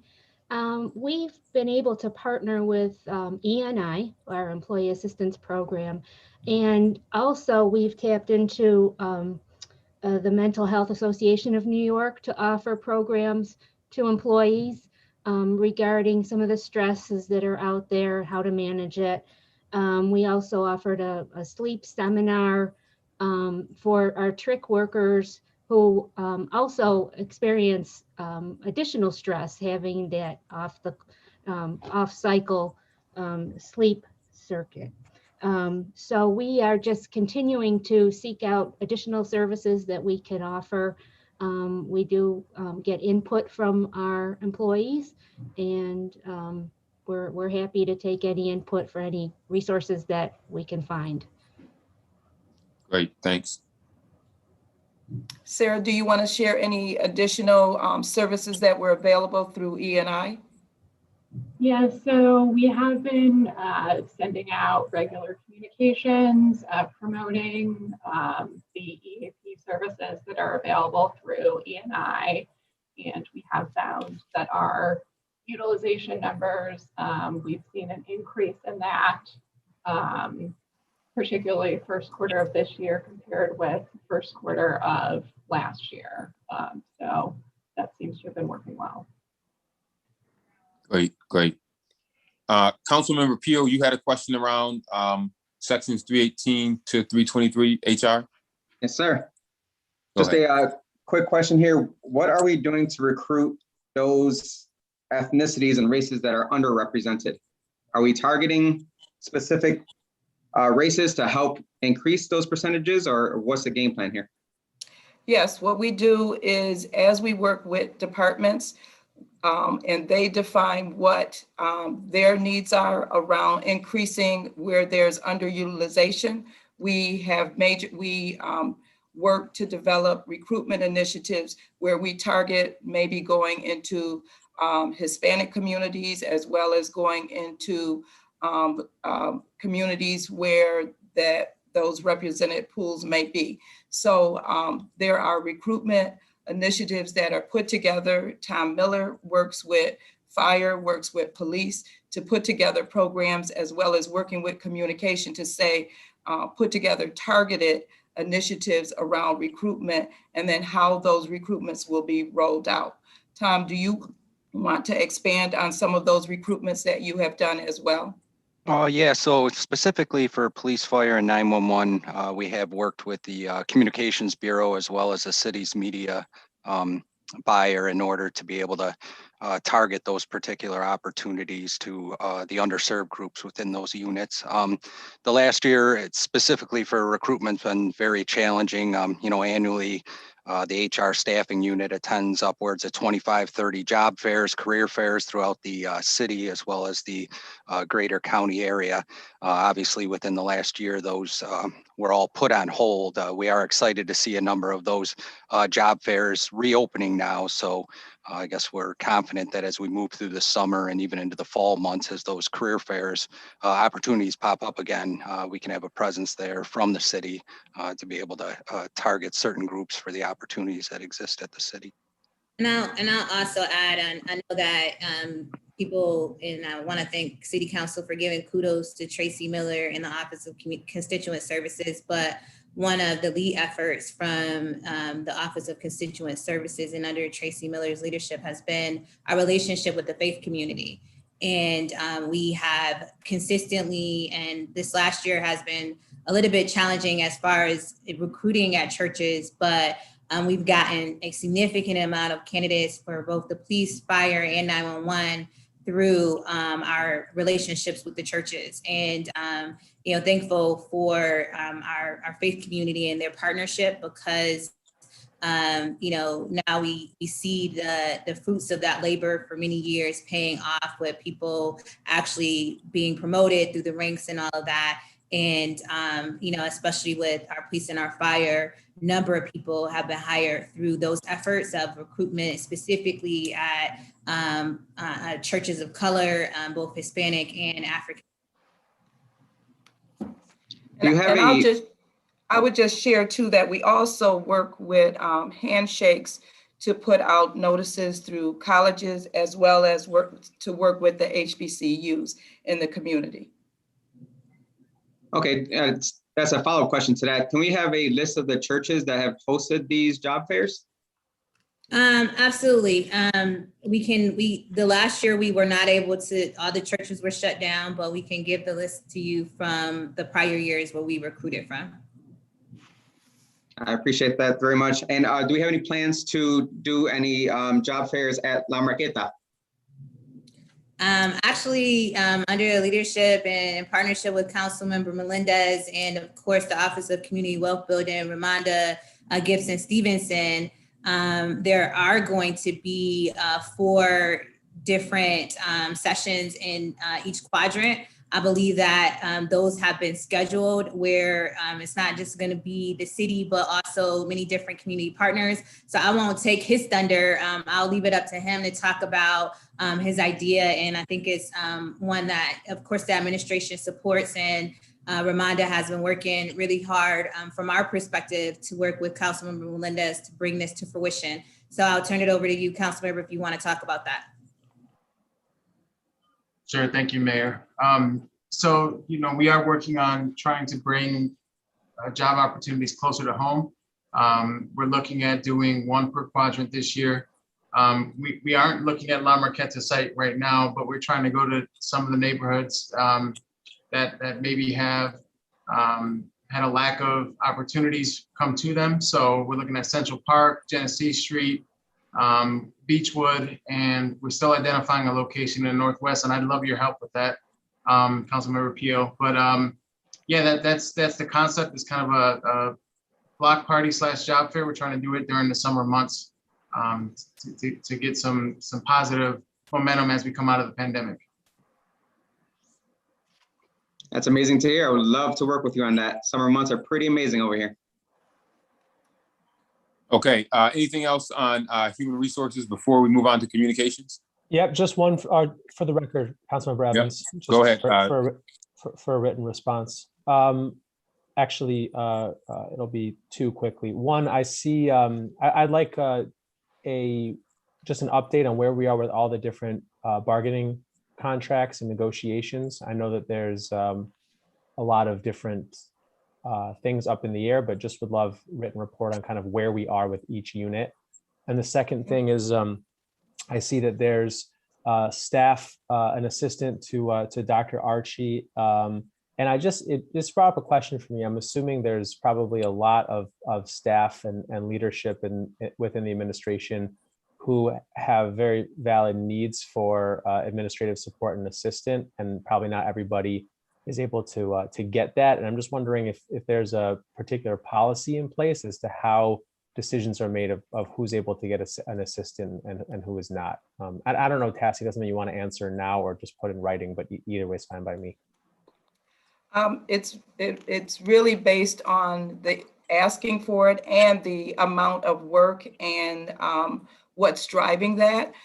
The assistant that Dr. Archie has, as you've talked about earlier in the hearing, he has done quite a lot of work between Let's Get Real, the rapid response team. So that assistant has provided him to be able to navigate all of those different initiatives. We're talking about initiatives that went on during the pandemic with just scheduling, having individuals going for testing, working with our Brown communities, getting testing out. So that assistant helped navigate all of these different activities that the Office of Equity has navigated over the last 14 months. So when we talk about the need for someone to have an assistance, it's more geared around the work that the person is doing and the work that they're trying to achieve, and what is the support needed in that area.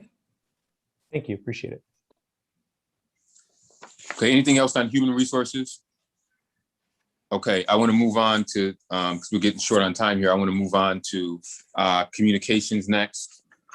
Questions on communications. I just have a general question, just more so out of curiosity. Mr. Roy, you probably can answer this question. What are you seeing in terms of requests for permits as we're starting to come out of this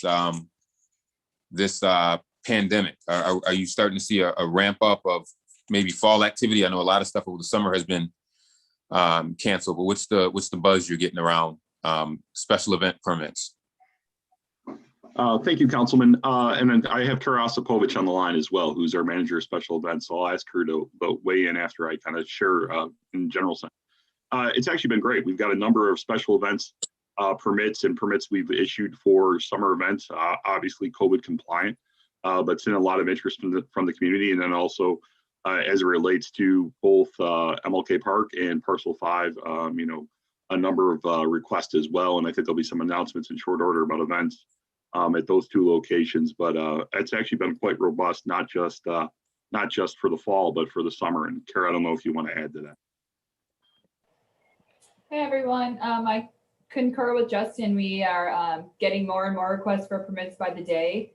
Yesterday was our first day we were open to the public, and we had 2 folks actually come in and put in permit applications too. So yeah, the floodgates are open. Yeah, that's what I was. I bet you got a lot of pent up demand going on, so I think it's probably going to continue. I know that there's some other council members that also have questions as it relates to communications. Council member Melendez, and then Council member Lightfoot. Thank you, Chairman. So, Director Roy, I just have a question pertaining to language services. So I know that we have a line item for Spanish translations and ASL interpretation services, which is great. I think during the pandemic, we learned that there's a lot of other communication needs out in the community, many different languages that are spoken across the city. We experienced it during the census and then during the pandemic here. So I'm wondering if there's any thought to, in the future, how do we start to bridge some of these divides in terms of language? And I look at 911 as an example of, robust language access services for limited English proficient residents. And if there's a plan for the future to try to bridge some of those divides. Sure. No, thank you for that question, Council Member. I think the plan, and there's a couple of things. I mean, certainly we've made good strides as it relates to Spanish and ASL interpretation, as you mentioned. One of the things we've talked about with the work that the New Americans Advisory Council working group has been doing, and is really to look at, get a really good understanding of all the various languages spoken, what the greatest needs are, and then how to meet those needs and really take guidance and leadership from the community on that. One of the, I think, elements that'll be critical with that is we look to revise and improve our website is to, again, improve the ability for, accurate and quick translation of the documents that are there. Provide that we know that obviously, that only helps our digital accessible residents, but it's something we've certainly been talking about with the New Americans Advisory Committee. And one of their subcommittees is that Immediate Challenges Committee, which is identified this is an area of emphasis. So I'd say stay tuned there, but we're certainly working with them to address this challenge. Thank you. Thank you. VP Lightfoot. And Thank then you, Gruber. Chair. Thank you, Chairman Evans. Pause again for a minute since we're doing a lot of kudos and thanks to a lot of staff. I want to take opportunity to thank our staff, council, president, and our council staff, Conda Brown, Katie, Bridget, and the rest of the staff for the amazing budget review that you provided for us. Thank you for the time that you guys have spent on that. Funding increase for police services at special events, $145,000. Can you speak to the premise and purpose behind the increase for police services at special events? Sure. Thank you for that question, VP. That's actually a restoration back to the funding level that we had in 2019. It was a reduction that happened in 2020 due to the lack of special events. And I believe those fundings were reallocated by City Council for other purposes. Again, I'll maybe have Chris Wachter correct me if I'm mistaken, but I believe that's a restoration to 2019 levels to reflect the return of special events. That's correct, Justin. Thank you. Thank you, VP. Anything else, VP? No, sir, I'm done. Thank you. Okay, thank you, sir. We'll move on to Councilmember Pio. Councilmember Gruber, you had something, and then Pio. Yeah, sorry, thank you. Director Roy, just a couple of quick rapid fire questions that you can answer whatever order you'd like. But sure. Is the New Americans, first of all, great work on the New Americans Advisory Council to the administration. I think it's been a really, really welcome thing. Is it going to continue to live in communications for the long term? That's one question.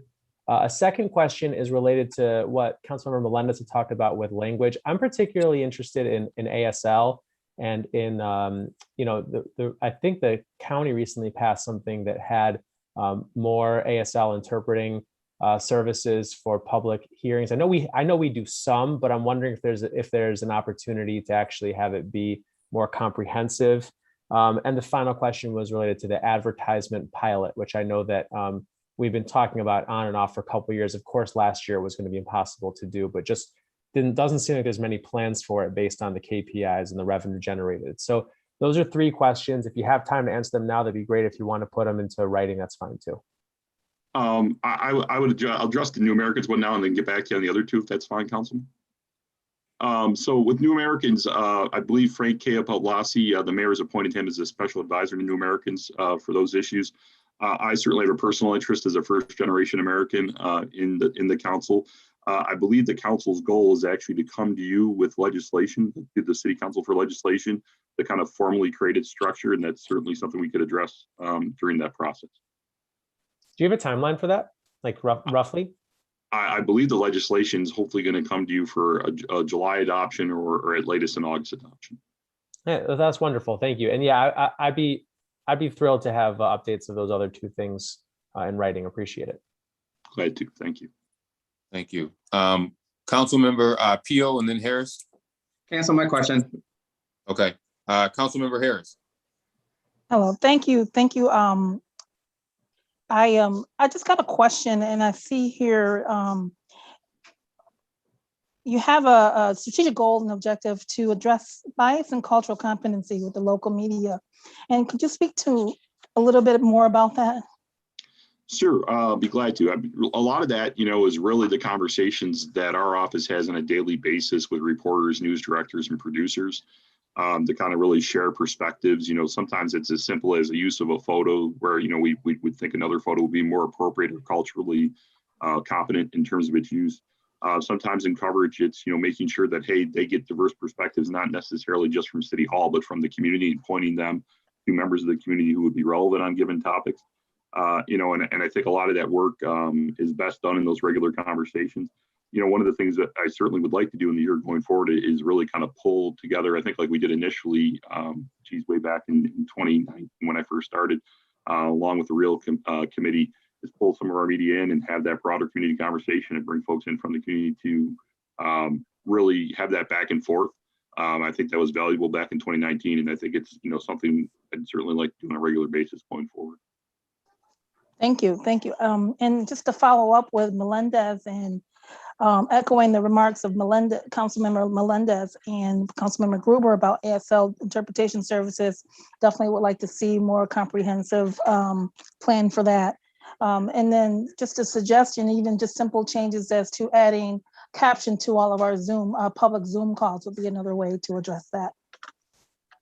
Awesome, thank you. Thank you, Councilmember Harris. Oh, Councilmember Melendez says he wants the last word as it relates to communication. So go ahead, Councilmember Melendez. Thank you, Chairman. So just I one more actually have a comment for- question if you want to not be All right, followed up. All right, Councilmember Lupien wants the last word. So go ahead, Councilmember No, Melendez, and then we'll go I'll to give him Lupien. the last word. I was just trying to jump in. That's fine. Go ahead, Mary. So I brought this up last year. The city website has some functionality gaps, and the biggest is really the search functionality. This is something I've heard from many constituents, that when searching on the city website, you really don't get what you're looking for. And I was wondering what the plans are to improve the search results on the city website. Well, thank you for that question. I would certainly have Bill Boudreau weigh in as well on this. Certainly I think that there's a desire to update the city website in terms of all of its functionality. I believe there's some work done behind the scenes in terms of the tools to do so. But I agree there's a need to really take a comprehensive look at the website, and the number one, probably if not the number one item, one of the top items is improving the search function, because we use it as a reference as well and see that the challenges there finding information. To address that in the near term, what we've tried to do is put the most relevant information either in the Caro, that rotates through, or in the highlights section, to make that the most relevant and recent information kind of evident. But certainly I know if you're looking for certain items, search is something that needs to be addressed. Yeah, thank you for that. I did notice that that's what you were doing, and that is helpful. So thank you so much. Thank you. Okay, now last word. All right, last word. On communications before we move to law, and that is you, Councilmember Melendez. All right, thank you, Chairman Evans. So just for consideration, and I don't know if this would live in communications or with Dr. Archie or somewhere else, but I think we should really look at long-term here, thinking about language access as a whole in a comprehensive manner, and whether or not there should be some type of position. I know the county passed legislation this year to create a language access coordinator. I think we should consider a similar move at the city. I think there's a lot of moving parts when it comes to language access.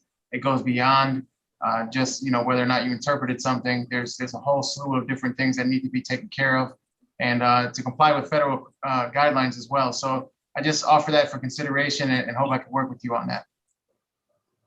I would let Dr. Archie, my partner, weigh in as well on a lot of these issues, but certainly I think there's merit in that, and certainly would look forward to working with Dr. Archie to have that conversation with you and move that effort forward. Thank you. Okay, let's move on to the last section here, which is law. Questions for law. Councilmember Lupien, you had a question that you had earlier that you put in the chat before we got to law. So go ahead, Councilmember Lupien. Yeah, I have two questions. Just could you provide the number of suits brought against the city due to alleged police misconduct since January of 2020, including kind of what it was generally about, the status and the outcome, and if there were monetary settlements in the amount? Yes, absolutely. Thank you. And then my second question is, from your perspective, could you give a status on the MOU with the PAB? Sure. The PAB, the MOU was sent to PAB's council late in March. It took them over 2 months to respond.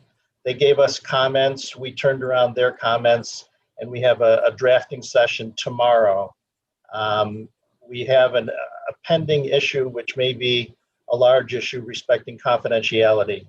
So that's something that we have yet to figure out that could be a long-term problem, but we won't really know until tomorrow. Thank you. Hey, thank you. Mr. Vice President. Thank you, Mr. Chairman.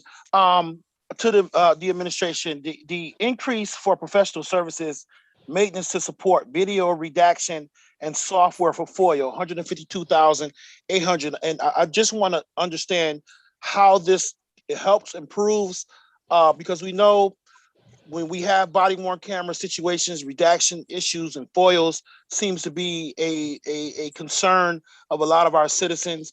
And this increased funding for professional services, is this going to help mitigate some of those concerns? We're hopeful that it will be able to, but right now we're in a process of really upgrading the back end of the body worn camera system. You know, our PMO officer isn't here, so Andy isn't here, but basically what we're trying to do is make sure that we will be able to redact faster. And you know, we have a number of different laws and other things that we have to comply with when redacting and going frame by frame. We are working with the police department to come up with a policy and procedure that we can share with the public directly and with city council on, you know, just how to redact these in a timely fashion, but one that also respects people that are either victims of violence or witnesses, to be able to protect them in the process. We've had, some issues in the past with witnesses and other things. So we want to develop a policy that will give everyone the information that they need in a timely manner, but also allow us to protect the information that we need to protect and redact based on the law and not miss anything. And so a lot of times when, the way that we have to redact these, I'm being told is like frame by frame, and it can be very time consuming. And so we're in the process of putting in some resources to make sure that we are able to redact, get the redaction done in a timely manner, but also comply with the laws that we have to abide by. Thank you. Thank you. Councilmember Gruber?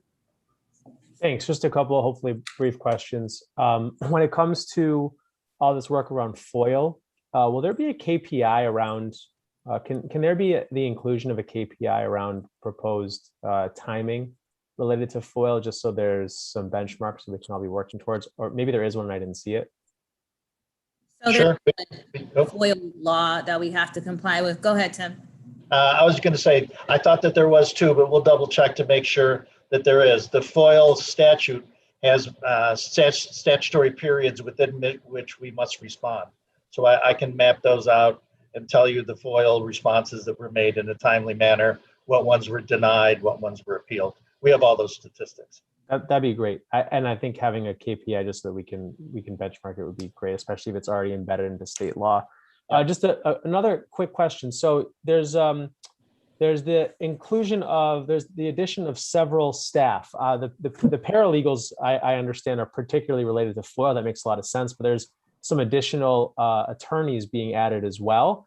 And obviously we're city council is introducing our chief legal counsel. So I would imagine that would take a little bit of the burden off of some of the law department. What's the need at this particular point to have the introduction of new attorneys? Well, go ahead. I'm sorry, Mayor. Go ahead, Corporate. Go ahead, Tom.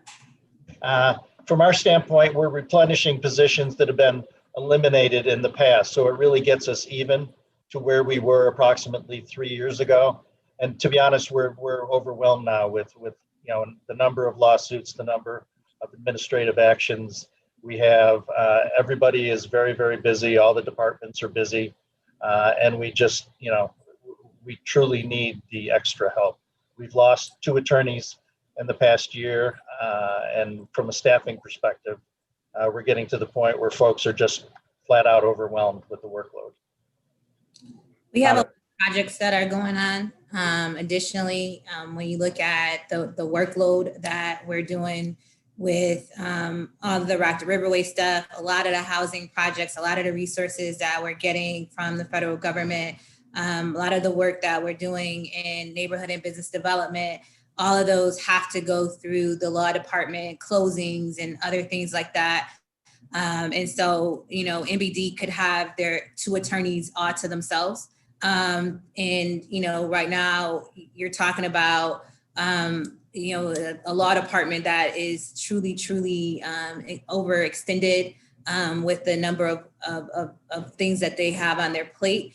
They are a mini law firm, and they're handling everything from, lawsuits that are coming in regarding police to real estate closing, to commercial transactions, to environmental issues. So we have a lot that's going on across the board, and we just want to make sure that we are doing an effective and efficient job for the citizens of Rochester, and not dotting every I and crossing every T. Thanks. Is there a timeline for those new hires? Well, we'd like to advertise as soon as we have budget authority to do so. Great. Okay. Just one last, because it's a comment, Councilmember Evans, it's not a question. We'll ask more questions about this in RPD, but I think that, obviously the fact that the PAB is being proposed to get $5 million of funding is fantastic. 480 cases, that's going to put an even greater burden, I would imagine, on the law department, on the police department. And I just want to make sure that this budget with these new positions is laying the foundation to be able to, allow the PAB to do what they're being funded to do. So, not enough time to get into it. It's probably more for OBI, but I'd imagine that law has some pretty significant implications around that too. Yeah, that's the reason why the MOU is very important, and it needs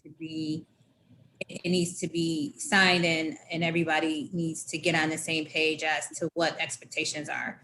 Totally. We, of course, have a dedicated drive that we want to be able to put information on for people to be able to access right away, and to get the information. Unfortunately, we have not been able to get that MOU signed, and have been waiting on information. So, I think that from our perspective, we want to be as helpful as possible so the PAB can do their review and get up and running. And I know that not just the police department, but the law department has really tried to get the information in a format that the PAB can access and do the work that they need to do expeditiously. Thank you. I mean, I don't know if you had anything to add to that. No, that's appropriate. Thank you. Okay, let's move on to Pio and Melendez to close out this section on law. Councilmember Pio and then Melendez.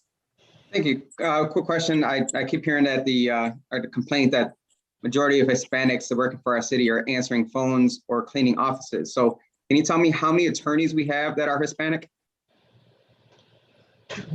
We just lost an attorney to the Office of Court Administration that was Hispanic. Otherwise, off the top of my head, I don't think we have any Hispanic attorneys presently. Thank you. Okay, Councilmember Harris. I'm sorry.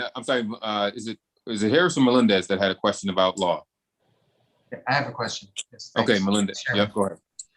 I just want to make sure that I correct that, because I think that that's a disservice to our Hispanic men and women that work for the city of Rochester. The administration has appointed the first Hispanic chief of a fire department, the first actually in the state. And so I don't want it to go unrecognized that we value our Hispanic representation across the board in our city. The director of our neighborhood and business development, services, NSC services, Daisy Elgerin, the first to hold that position, Hispanic. We have many people that are Hispanic across the board that are in significant positions. We value their service. Our director of security, we value their services. And I know that Dr. Archie and his team has also put into place a policy with HR on diverse, or bilingual positions to make sure that we adhere to making sure that we have bilingual positions available. I take it very offensive on behalf of Hispanics that work for the city of Rochester that do not push a broom or work in cleaning, because they have worked very, very hard to represent their culture and their community very well. And we appreciate them for their service. Thank you. Councilmember Melendez? Well, first, I just want to follow up to the mayor's point and say thank you for creating those protections for bilingual positions. I think that's a very important role for the city to make sure that we're protecting those jobs and creating those opportunities. My actual question, though, was pertaining to the nuisance abatement process. So my understanding is, we used to have a 315 hearing. Now we have 1012 hearings and a nuisance abatement board. Obviously, the pandemic was in the middle of that change, so there's been a lot of moving parts to this. But one of the concerns I have related to the nuisance process is the timeliness of those services. And from a law perspective, I think there's a lot of nuisance cases that are always on the books. Sometimes the time period passes. That 18 that 6 months to a year time frame passes, where these points then just drop off. And I'm wondering if there's some comments or some thoughts around whether or not there's some opportunities with the new attorneys and to provide more support, because I know that that's a lot of work. We have a lot of cases that and addresses that need to be looked at. And I'm hoping that this is an efficiency we can gain in the coming year. Yeah, as far as I know, we're up to date on all the cases that we have received from NBD. I can double check that and give you a list of the cases we've received, the dates that they've been responded to, and the action that we've taken. So I can break that out for you. And yes, we have the quality of life issues are going to be part of the workload of the new attorneys.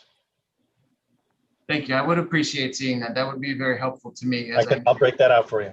Yeah, thank you. And I do want to make sure that we also understand that there are some challenges with the court systems and other things being closed. We do know that there are some problem properties, and I know that our neighborhood service team has been trying to alleviate, especially with noise ordinances and some other things, hearing the community's concerns. But it definitely is very, very challenging right now with regulations and the court systems and other things to respond to those quality of life issues. But they're making it a priority and getting back out there, and we will continue to try to do our best to respond expeditiously to the needs of our residents. Thank you. Any last minute questions for the administration section? Okay, hearing none, we are going to take a 10-minute break, and we will reconvene at 11:15. We'll reconvene for 11:15 to hear from Norm Jones's team in DES. So 11:15, let's reconvene. Thanks.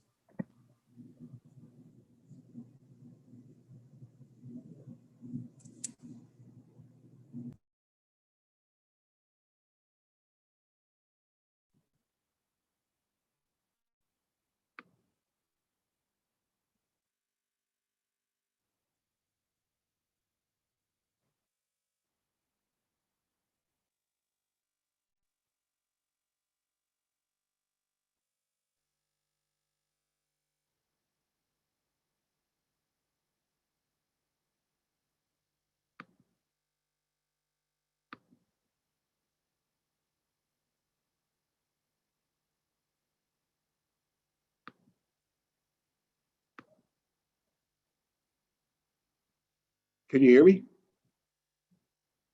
Okay. I can't hear you guys.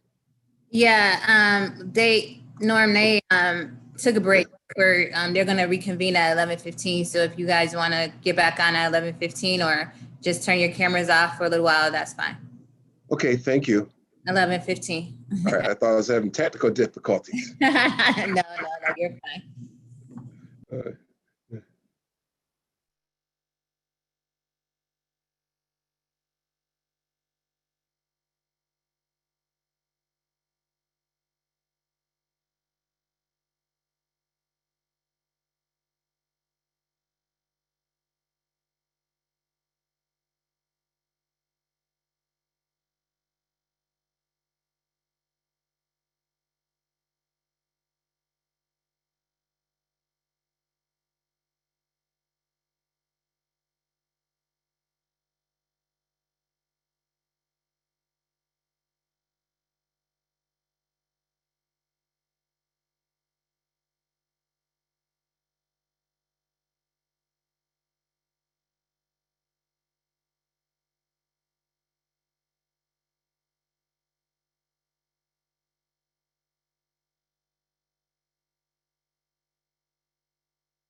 Okay, we'll reconvene in 1 minute.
Okay, we are reconvened. Mr. Commissioner Jones, thanks for being with us. Well, thank you for having us. And it's great to be here. I don't know if you want to make any brief statements before we get into the questionings, and we'll go through section by section, but I'll turn it over to you if you want to introduce your team and make any comments. Well, I do thank you, Councilperson Evans, really appreciate it. I do want to introduce my team. It's DS is quite a large department, so I have many folks that are here that play a critical role in our service delivery. And I have to start off with Kabate Okanse. He's our Assistant Commissioner. Angelica Stringer, she is our HR person. Karen St. Alban, she's our Director of Operations. Joe Ladelfa, he is our Director of Equipment Services. Brian Liberty, he is our Director of Buildings and Parks, newly appointed, Brian Liberty. Louis Tobias is our Manager of Telecommunication. Cesar Carbonell is our Director of Security. Ann Spalding is our Manager of Environmental Quality. Kamal Cruz is our Assistant City Engineer who oversees our permits and our dig once procedures. Eric Frisch is our Manager of Special Projects. He's specializing in transportation and Rock the Riverway initiatives. Marlena Zink is our GIS person. Dominic Fichetti is our Manager of Street Design. And Jeff Google is our Director of Water. We also have some critical folks who are also here. Phyllis Oliver, she's our Manager of Business Enterprises in A&E. Jeff Simmons is our Manager of Cemeteries. Andy Place is our City Forester. Marvin Parker is our Manager of Building Services. Patty Bedard is our Director of Water Production. She is the person who's responsible for making sure that we have clean and potable water delivered to our city on a regular basis. Just want to make a real brief statement. Last year was quite a year that I definitely will remember, but I'd be remiss if I didn't thank the many essential workers, the civil servants in our department that worked throughout this pandemic, that they were responsible for so many things that we take for granted every day. They're responsible for keeping that potable water flowing, making sure that the water mains were repaired, regardless of what was going on in their lives. They came to work every day. Our streetlights stayed on, the refuse was collected, our lots were mowed, potholes were repaired, properties that were damaged were boarded up, cemeteries staff was working, making sure that we had cremations and burials, trees were pruned and removed, buildings were open and maintained, projects were on schedule, and guess what? Leaves were collected and snow was removed. So I just want to say from me humbly to all of the members of the team from DES, thank you for your efforts in putting the city first, and sometimes, working in some very, I would say, difficult conditions. And that's my statement. Thank you.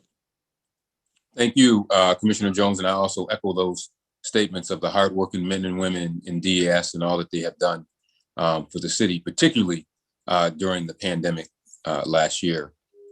We'll start with pages 7.1 to 7.14 in your budget book. And if anyone has questions around the commissioner's office, that includes environmental quality and security, and then we'll just proceed section by section. So 7.1 to 7.14, I saw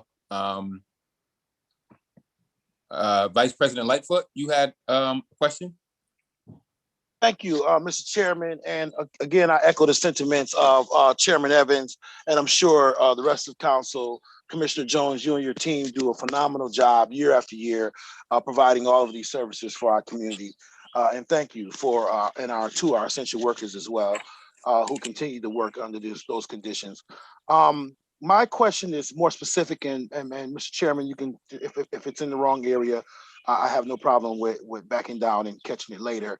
On the lead and copper, you know, I've asked for and talked about this year after year, kind of really focused and honed in on it last year. More specifically, we had work sessions around our lead removal. I know our lead removal plan we would anticipate that it could be a lot more aggressive. But I know it's a very expensive and daunting task. I would just ask, as far as this budget is concerned, and of course, some of the federal dollars that we may have received, can you just speak to I know that is the lead service replacement as a priority for this bureau, and Commissioner Jones, can you just speak to any differences between this particular budget and last year's budget as to prioritizing our lead service replacement project? I'm going to ask the mayor if she wants to start off answering that question, and then I will follow up.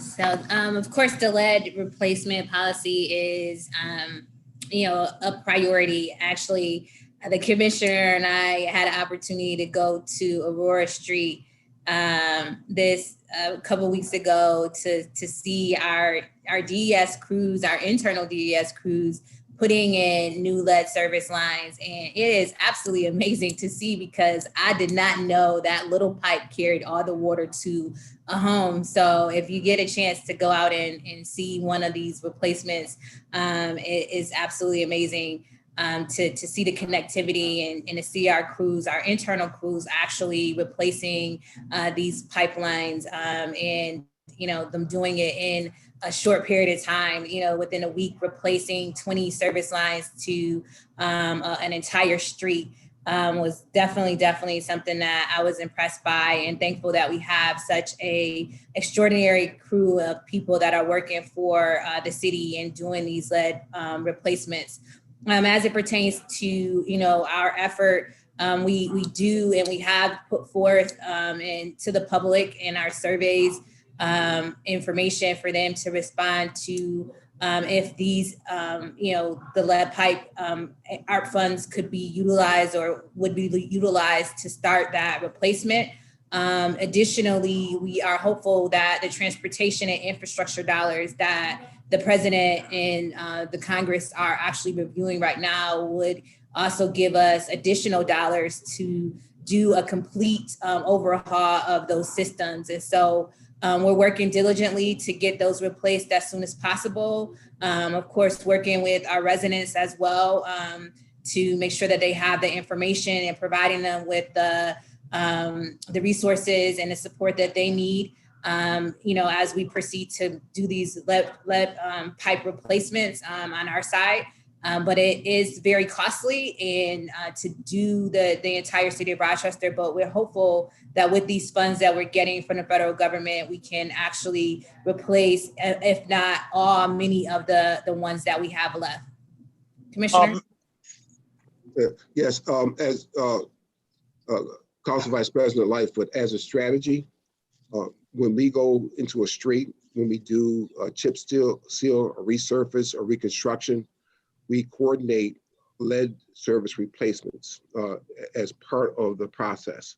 For example, as the mayor referred to Aurora Street, the street was in very bad shape and it needed to have some resurfacing done. It needed to really have some work done. So when we go there to do a resurface job, we do an analysis on the lead services there. So we determined that there were roughly 30 services that need to be replaced.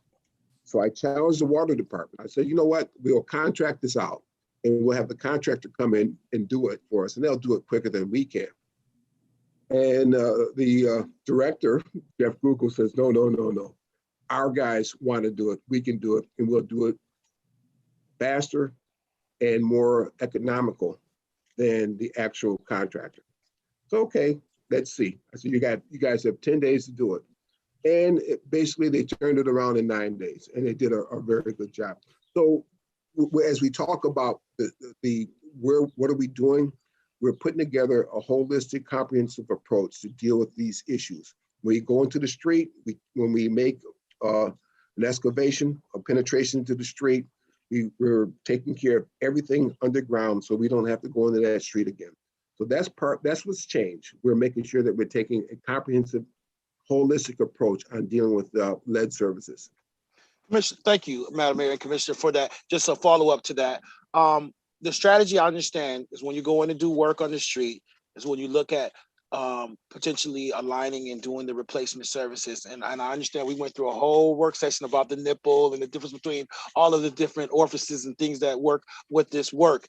But my question is, are there more areas in the city that are more older, that may be potentially more prioritized than other areas? And or part two is, I know that we've done in our community input section where we've had the town hall meetings and the different things. I remember, or it may have been coffee with the mayor, I can't remember where, but I know that it's come up about how does one access to be able to get their water tested, a citizen, and access those free services. I guess my part is prioritizing, strategizing, understanding. I understand about the street, but are there other parts that are older that may have more prioritized? And part two is around our education and transparency to the community on the services that we provide and the free services that are available to them. What are we in this budget? Are we doing around in that space?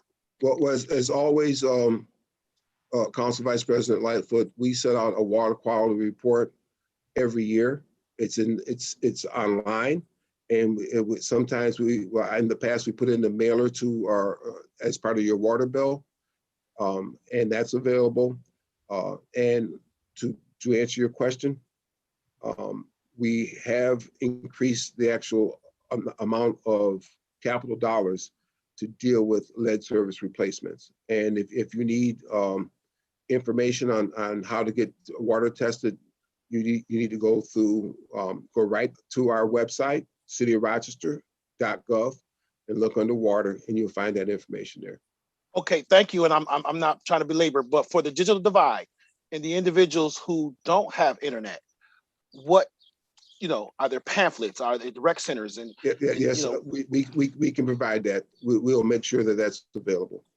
But Vice President Lightfoot, we're really into water right now, which is later on in our process.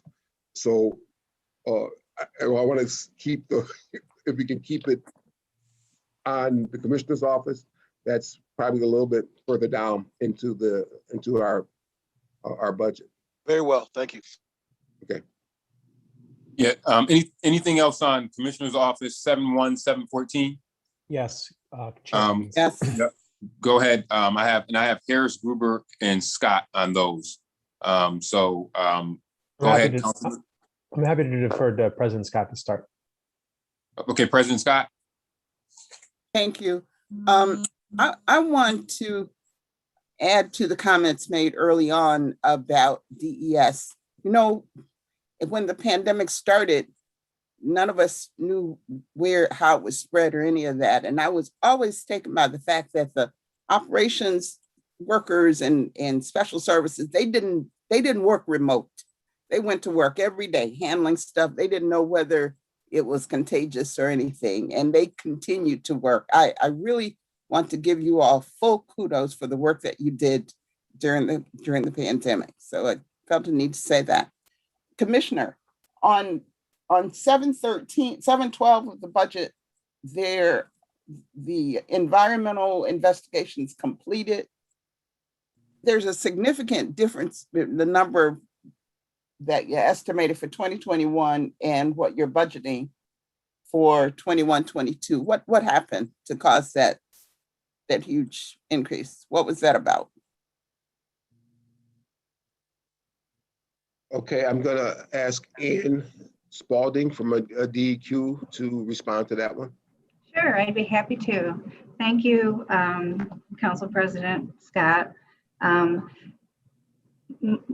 The difference in the number of investigations is due to some of our limited due diligence assessments that we do, and those are shorter term reviews of properties that the city is interested in for one reason or another. So we had more of those LDDA assessments that were done, and that would account for the difference in the number of assessments completed, investigations completed. So it's like twice as many. What caused them to have that many during that period? So if we get requests from NBD, for example, particular maybe a housing development that they're interested in, and they've identified some properties that they want us to take a look at, we include those properties in our numbers. So so that will bump up the number of investigations that we account for. Okay. And Council Vice President, one of the bigger factors in that was the properties that are around the Bull's Head development. Many of those were part of this number for 2021. Commissioner, on rejob, the numbers there also, we budgeted 30 and there actually are 15 participants. Was that just a COVID? That was a COVID impact. The nature of rejob is that we couldn't do remote rejob. It had to be in a classroom setting, and the only way we can conduct that is through social distancing. We're able to get through this cohort and really get some fine candidates employed and hired. We had to basically do the graduation, if you recall, in the social distancing setting. So we weren't able to get the 30 folks in. We were able to get 15 in. And hopefully the next session, we'll be able to get back to capacity. So it's important to keep rejob going and keep the momentum flowing from what we've done in the past. Okay. And one final question on this section. There's an item for renewable energy generated at city properties. This doesn't relate directly to that, but I'm not sure where else it would be. My question is about the green roof that we have for City Hall. What's happening with that? I mean, there was a big hoopla when we put that there and you never hear anything else about it. Well, it's still here and it's still green and it's functional. Does it do what it's supposed to do? It's doing what it's supposed to do. The actual energy consumption has gone down here at City Hall. The actual stormwater retention has been basically being absorbed by the roof. And if you want to go up there and have your lunch on the roof on a bright summery day when the pollen is not out there too much, you should go up there. It's one of the best settings that you can find to have a nice little respite from your day. Now that City Hall is back open, city employees are encouraged to go there and stay on the path and enjoy the beautiful green roof that we've had there. It's been there for almost 7 or 8 years now, and it's really serving its function. And are there any expectations about doing something like that in any other building, whether the convention center or the War Memorial or any place like that? We have a plan for the Frederick Douglass Library on South Avenue. There's a green roof plan for that. At the Lucas Arena, we're entertaining plans for, we want to put some solar arrays there, solar panels. I think that's a great opportunity there because we just had the roof redone. So there's a warranty there that we can possibly generate some initiatives there. And also there may be some opportunities at the convention center. So we are assessing these opportunities. But our biggest success is what's going on at Emerson Street. We're generating a tremendous amount of electricity there. And then once the other part of the landfill is off the actual list and certified or delisted, we can potentially expand our footprint and put on a couple more megawatts of production there. Thank you. Thank you. Councilmember Harris and then Councilmember Gruber. Thank you, Councilmember Evans. I'd like to echo the remarks made by my colleagues, that thank you to our essential workers and Commissioner Jones for this valuable work. One of the things I'd like to ask a question on is one of the 4 areas of focus listed in your vision and policy principles. And this is focused on climate action initiatives and renewable energy and greenhouse emissions and reduction. As I see in your highlights, we're going to plan to accept new sidewalk plowing, to purchase, tractors to do sidewalk plowing. And will those be using renewable energy or some type of green energy for those devices, for those tractors? Well, right now, the technology hasn't caught up to our needs right now. Rochester, we're in a snow belt. We average over 100 inches of snow. And when it snows, we need to have the heavy duty power of diesel fuel vehicles to move that snow. What the goal is with this initiative is to allow us not to contract out the actual sidewalk snow plowing, but to have the ability to do the snow plowing in certain areas upon our demand. If, for example, if a school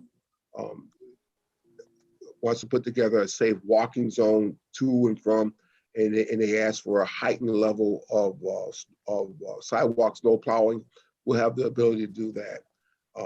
The other part of it is that we give an opportunity to hire more city residents to be snow plow operators, to be sidewalk plow operators, and it provides a decent living for folks. So we think that we can do a better job internally with internal staff, just like I challenged the waterworks in the past to do the lead services. I challenge the operations team to do a great job with snow removal, with sidewalk snow plowing. Can you confirm the number of snow plows you're anticipating? Is it 15? No, that's I'll get back to you on the exact number. Okay. Thank you very much. That's good news. I'd like to also ask a question about your waste, the residential food waste compost program. Can you tell us a little bit more about that new program? Well, this is something that we've been working on for a number of years.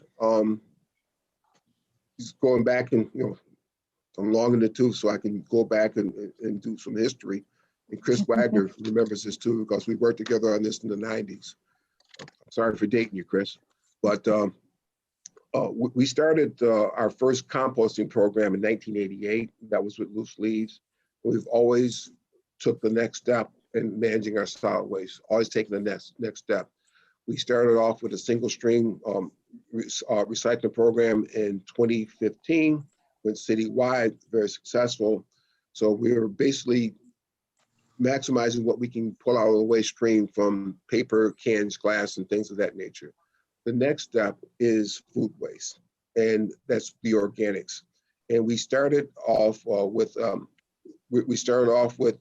can we do this? We hired a consulting firm to help us move this along. And we're at a point where we're ready to implement a pilot food waste recycling program. Karen St. Alban, the Director of Operations, has been working in conjunction with Ann Spalding from our DQ to put together this plan. And we think this is going to be something that's going to be a game changer. We want to make sure that we have the best possible program available. Karen, would you like to say a few words about the organic composting program? Sure, thank you. We're very excited about this. So this is going to start out on a small level as a pilot program, as a drop-off locations, so we can gather all the information that we need to move forward and turn it more into a larger program that will include curbside pickup. And one important point, Councilperson Harris, is that this whole project is all grant funded. We were able to go out there and solicit grants and receive grants to basically sponsor this entire project. Commissioner Jones, are we the only city of this size to roll out a program as such as this? Buffalo has a program similar to this. There's some other programs that are out there, but I think our program is going to be probably the best. And I'm a little biased, but I think our program is, hopefully we're laying the groundwork for a curbside organic recycling program. So we start off with a pilot. We move forward with a pilot to see the pros and cons, and after the pilot, we move on and see if we can do a more significant curbside collection system. Thank you. That's all great news. I have a final question. I'm going to try to put these all together. Updates on the Blue Cross Arena Riverside under the Rock the Riverway initiative and the Convention Center outlook post COVID-19. Well, we're working on, we just completed, and this is another story of essential service and a team going out there doing inspection. We just completed the expansion on the Exchange Street side of the Blue Cross Arena. I don't know if you noticed it or not, but it's beautiful. We expanded locker room space. We've updated bathrooms. We upgraded our telecom communication system. We upgraded lighting. We expanded for more concession area, and we have a better front facing on Exchange Street. We're in the process of designing a restaurant space on the Riverside, which is sponsored by Rock the Riverway, and we'll give you a briefing in the very near future. And it's just really moving forward. Now on the Convention Center side, we've completed the actual the first part of the actual terrace support. Now we're in the design phase to design the actual support to the river wall and the actual cantilevering over and developing more event space that will be essentially on the riverside. And then what's right next to it is that we're in the process of completing the Rundell expansion at Rundell Library. That's also part of that whole core of our downtown. That's going to be part of our Rock the Riverway initiative. So there's, I can spend the entire day talking about all the amazing things we're doing in that corridor, but we won't be able to get to some other fantastic things that we're doing. But and we got lunch. Synopsis. And you're standing between us and lunch. Okay, I'm sorry about that. But really, there's so many things that are going on, and when they talk about essential services and getting things done and keeping things flowing, all these projects were being done, and they kept going throughout the pandemic. Well, thank you to you and your team, and of course the mayor and her team for continuing to support these projects. And that concludes my questions. Okay, so just for clarification for everyone, the questions that I'm hoping people were asking are 7.1 to 7.14, and that is the Commissioner's Office and Environmental Quality and Security. So, Councilmember Gruber, are your questions related to 7.1, 7.14? There are. Okay, Yeah. yep, go ahead.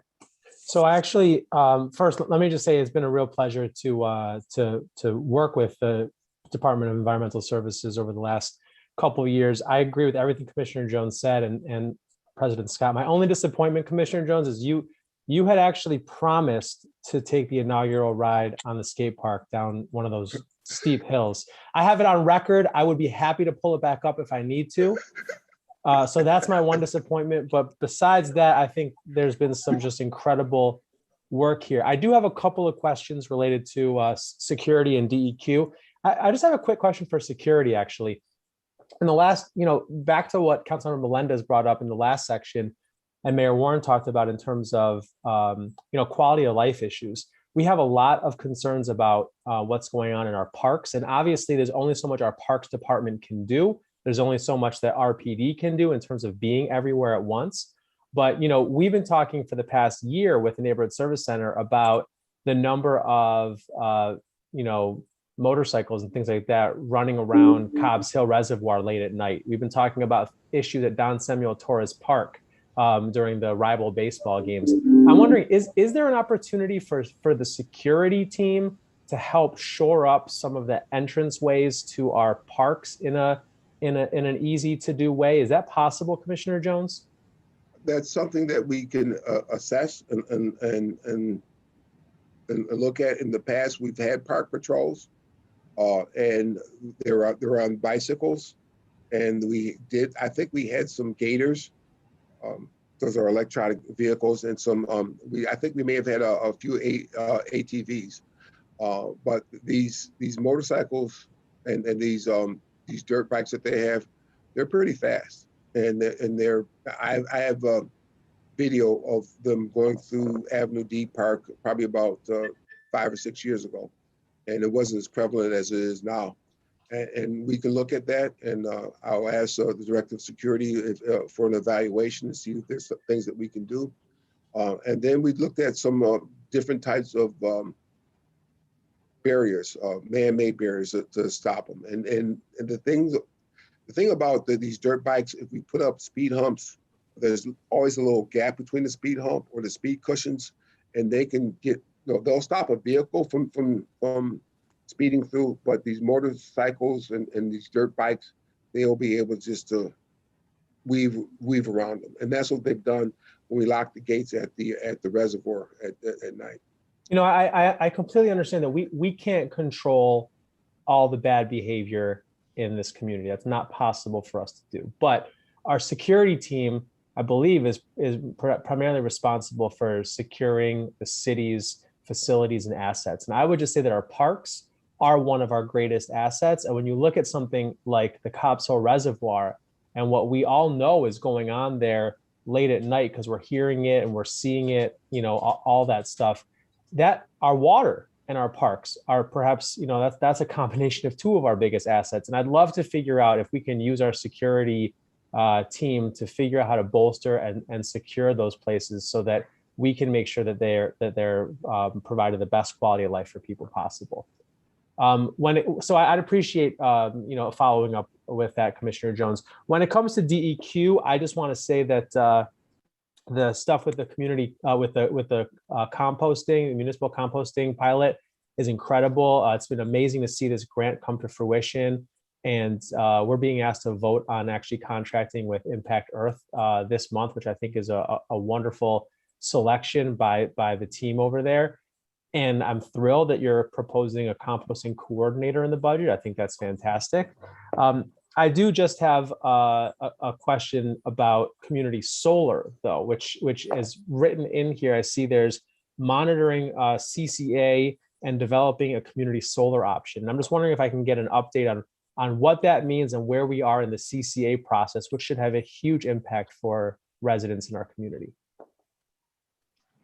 I believe that there will be a signing sometime in the very near future of the CCA agreement, and it's a big deal. I think it's going to be an event of signing it, and then part of the things that I talked about earlier, Councilperson Gruber, about solar at the War Memorial, solar at the Convention Center, solar at some of our various facilities, that will be part of our CCA approach.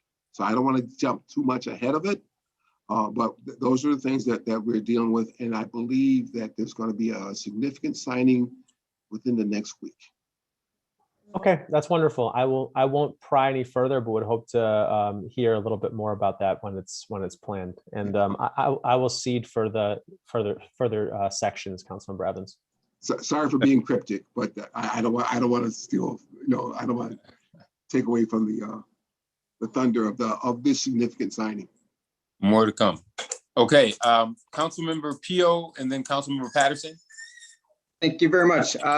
So with the running track and the sidewalk snow plowing pilot, will we be utilizing the pilot to plow the snow on these running tracks and the trails as well? The actual pilot will be utilized to take care of our sidewalks on our residential streets and our commercial streets. We don't have the actual bandwidth or the resources to plow trails.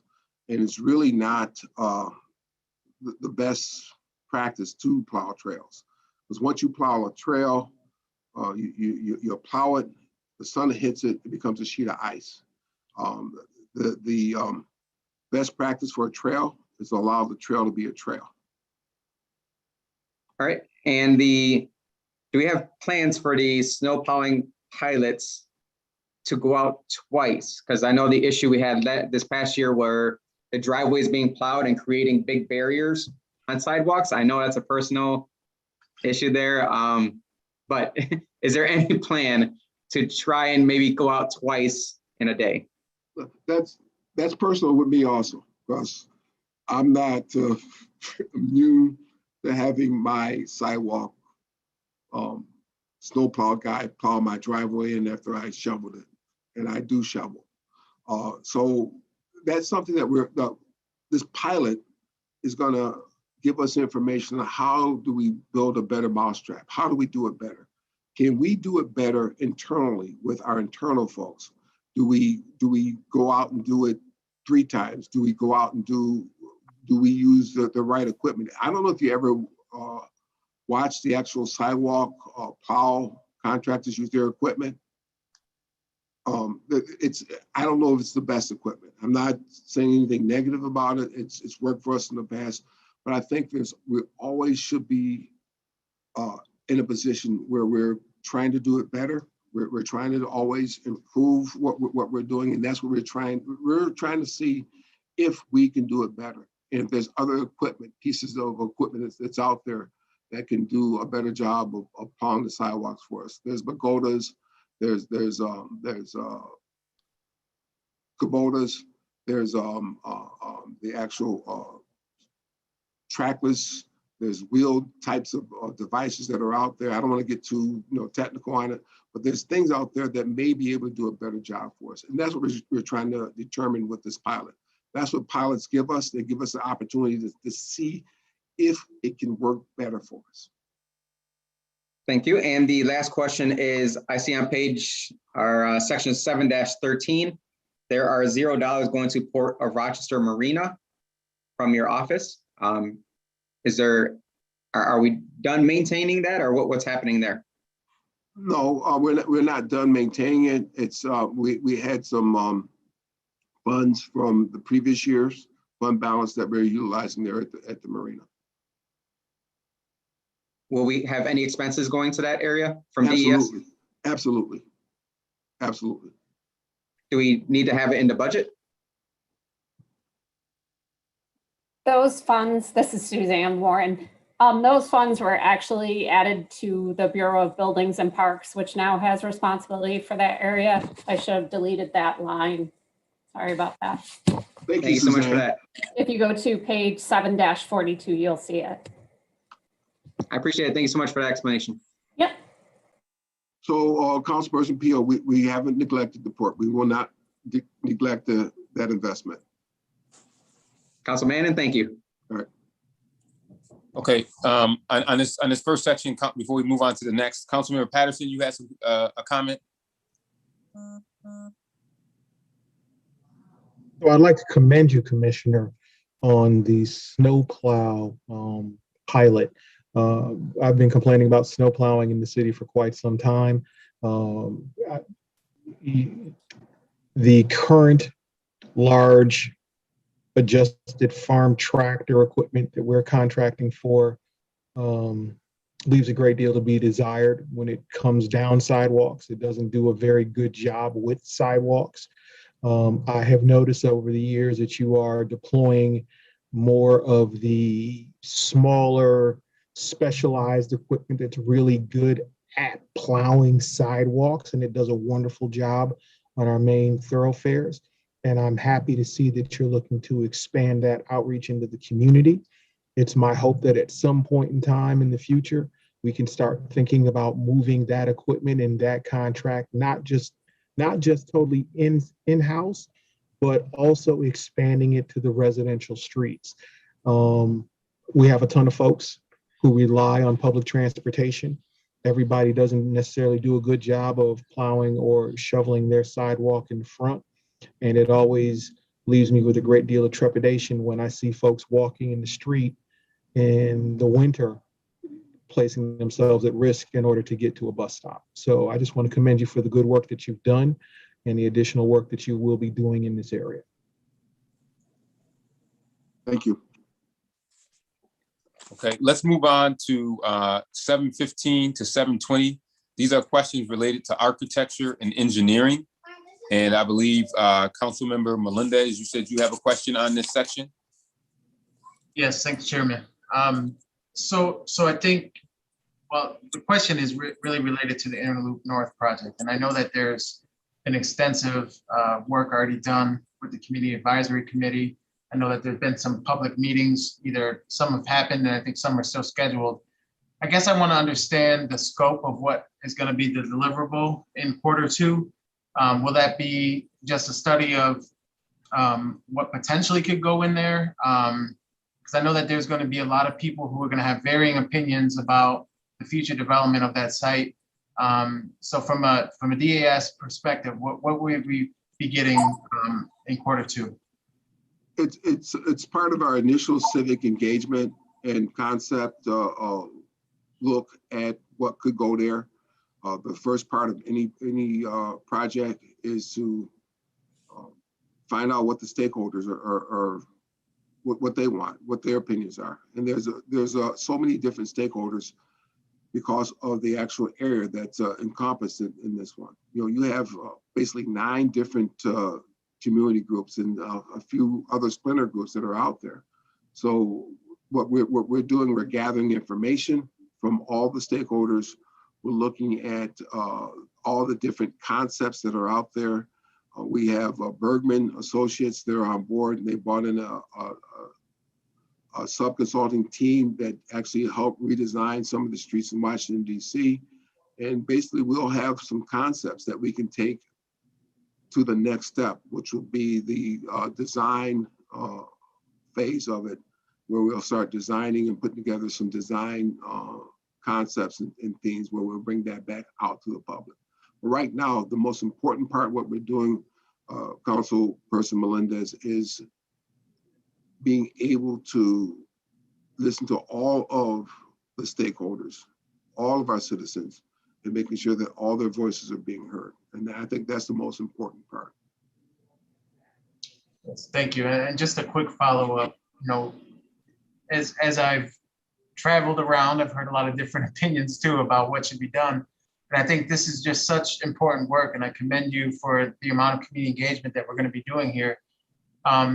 But I think one of the critical elements that I keep hearing consistently from a investment perspective is how to make sure that we're blending these neighborhoods into this project, and that you know, we're finding more ways to increase either home ownership or single family opportunities with respect to this project and how it connects to downtown. So I just say that to say, I think we're going to have a lot of differing opinions, and I'm hopeful that we can find a way to incorporate as many different opinions into this process. So I appreciate it. I think that, you know, that's a great point, Councilmember Melendez. And it's one of the things that, of course, not just DES, but neighborhood and business development is, really in tune with and aware, as, we talk about by the block and listening to a lot of what the residents, in the area want with single family homes, green space and other things. And the goal is to be able to have a plan that we can ultimately submit to get some federal funding. On an Interloop East project, it was, Tiger funding along with state funding, along with city funding that finally brought that project to fruition. And so we want to be best positioned as a city to take advantage of these federal transportation and infrastructure dollars that may be coming down the pipe, and have a plan there. But our goal is, to really try to, as the commissioner said, figure out all that is necessary, and taking in all of the varying voices and put together a plan that encompasses everything that people want to see. And and be intentional about the design and about how we deliver those services. Because, I just was having a discussion with some people, and people don't understand that even on an Interloop project, you have people that just return home from prison that's living on that project. You have people that are, in the workforce and,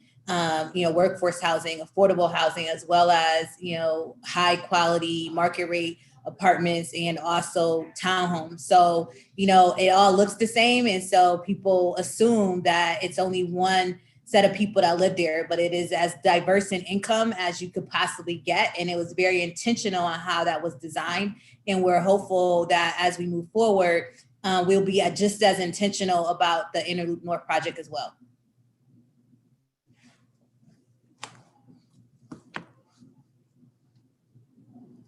Okay, anything else on section 715 through 720, architecture and engineering? Just one from me, Councilman Brevins. Okay, go ahead. Yeah, and I don't have a question about Interloop North, but I do want to say kudos to the administration and kudos to the latest Assemblyman Gant for providing much needed dollars to get this study going. I'm sure when the Biden-Harris infrastructure bill passes, we're going to be in great shape because we've done so much of the groundwork. So just a big kudos to everyone there. My question is about, we've done so much building, and this gets to Commissioner Jones's point. Even in the middle of a pandemic, we did a ribbon cutting on La Marqueta, a ribbon cutting on the skate park. Both turned out beautifully. We've done so much building, and my big question is if in fact we have adequate staffing in A&E to be able to keep up that pace, because I suspect it's going to continue to happen. And I look at the KPIs on 717 around in-house versus consultant design, and I don't exactly understand what those KPIs mean when it comes to the decimals there at the end. And so can someone just explain what that means and what the vision is moving forward in terms of consultants versus in-house?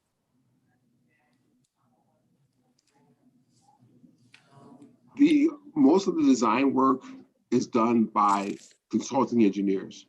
And what the architects do is they oversee what the consultant engineering folks do. There's certain projects that we do internally, or smaller projects, but the big projects like Rock the Riverway, those initiatives, what's going on at the convention center, or what's going on at the Blue Cross Arena, we hire a consulting engineering firm, a Bergman, a Labella, a T.Y. Lin, a Stantec.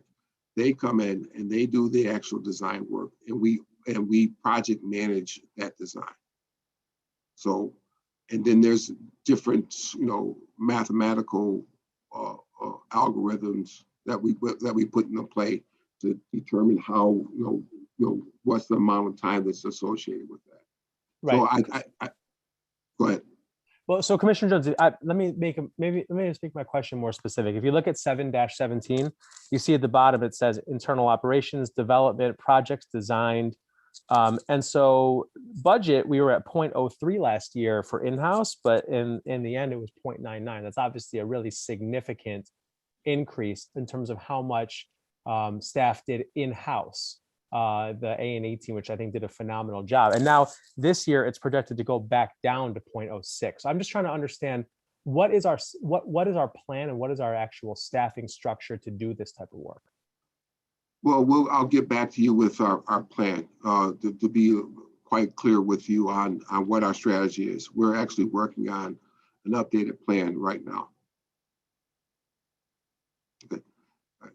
And the one thing I forgot to do, I forgot to mention that we had Jim Brown with us from the Convention Center. He's a de facto staff member of DES because he's part of our budget, and I didn't introduce him when I did the earlier rollout for everyone here with DES.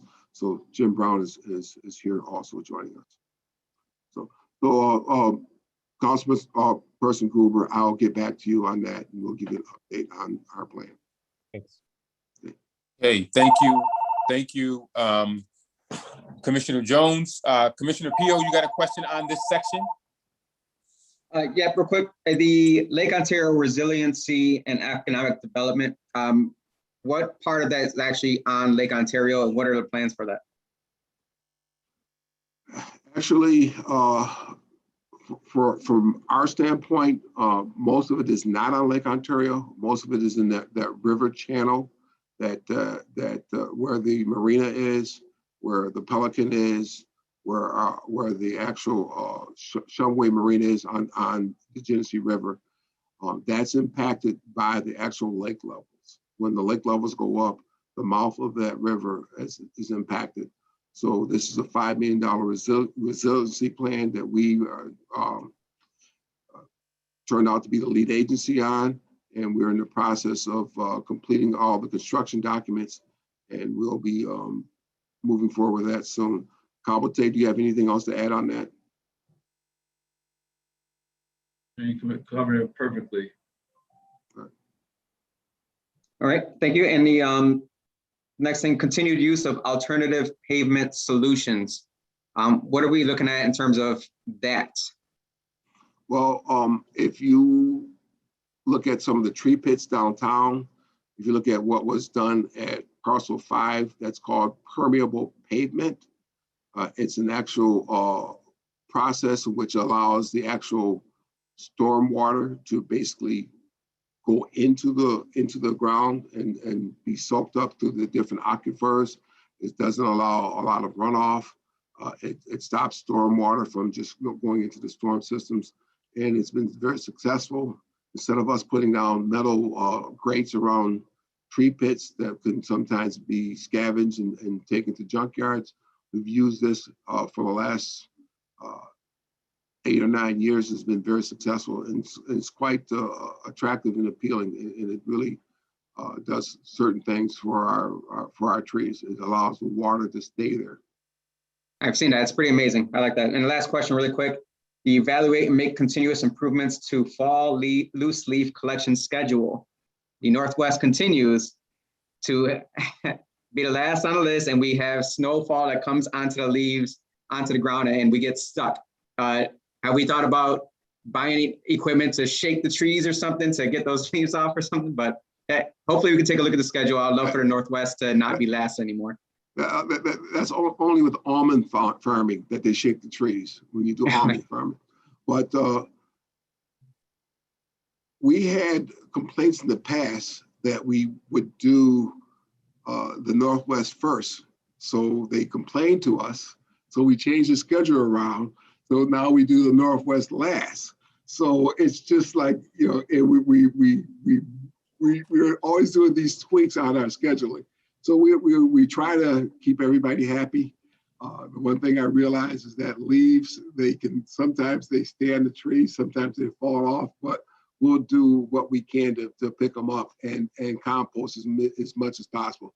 This year is probably the most successful loose leaf collection year we've ever had. We did close to 39,000 cubic yards of leaves collected. And that's going to turn out to be more compost being able to be given back to the public through our materials give back program. Yes, it was great. I know you guys came back out, I believe it was a month after we were supposed to have it in the Northwest. So I really do appreciate that. Thank you very much. Okay, we can move on to 721 to 735. President Scott. Thank you. Commissioner, on the agreement with the Center for Employment Opportunities and the New York State Department of Corrections and Community Supervision. The agreement, the city agreement though, is with CEO, right? Right. And then CEO contracts with the They have a Department of relationship. Supervision? They have a relationship with the New York State Department of Corrections. They get referrals from people who are paroled. They go into the CEO process or their system. So we have our contract is with CEO. How long has that relationship been going on with between CEO and community supervision? I couldn't tell you for exactly when, but they've been with us since we've been doing it. They've had that relationship. Mayor? I believe we've been doing it for about 5 years. Oh, really? I know we did CEO. I just didn't know we had that relationship with community supervision. So CEO is the direct employment agency for the Department of Corrections of people that's returning home. And so they received statewide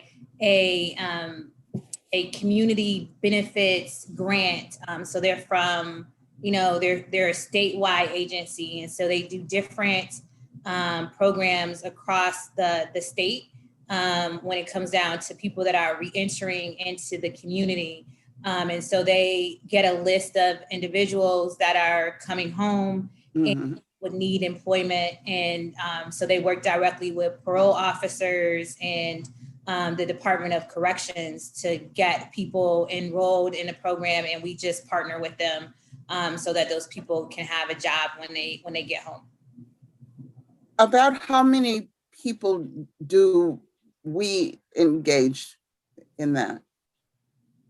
We can get you that number because it's a day program. So it's they are the way the program initially started, and I'm not sure if they changed this, Commissioner, you may check, but it's a day program. So people, they have contracts with many different companies in cities across our community and across the state. And so daily they have people that are being paroled to the community that have access to this opportunity. But I believe that it fluctuates depending on the individual and they're showing up for that day program.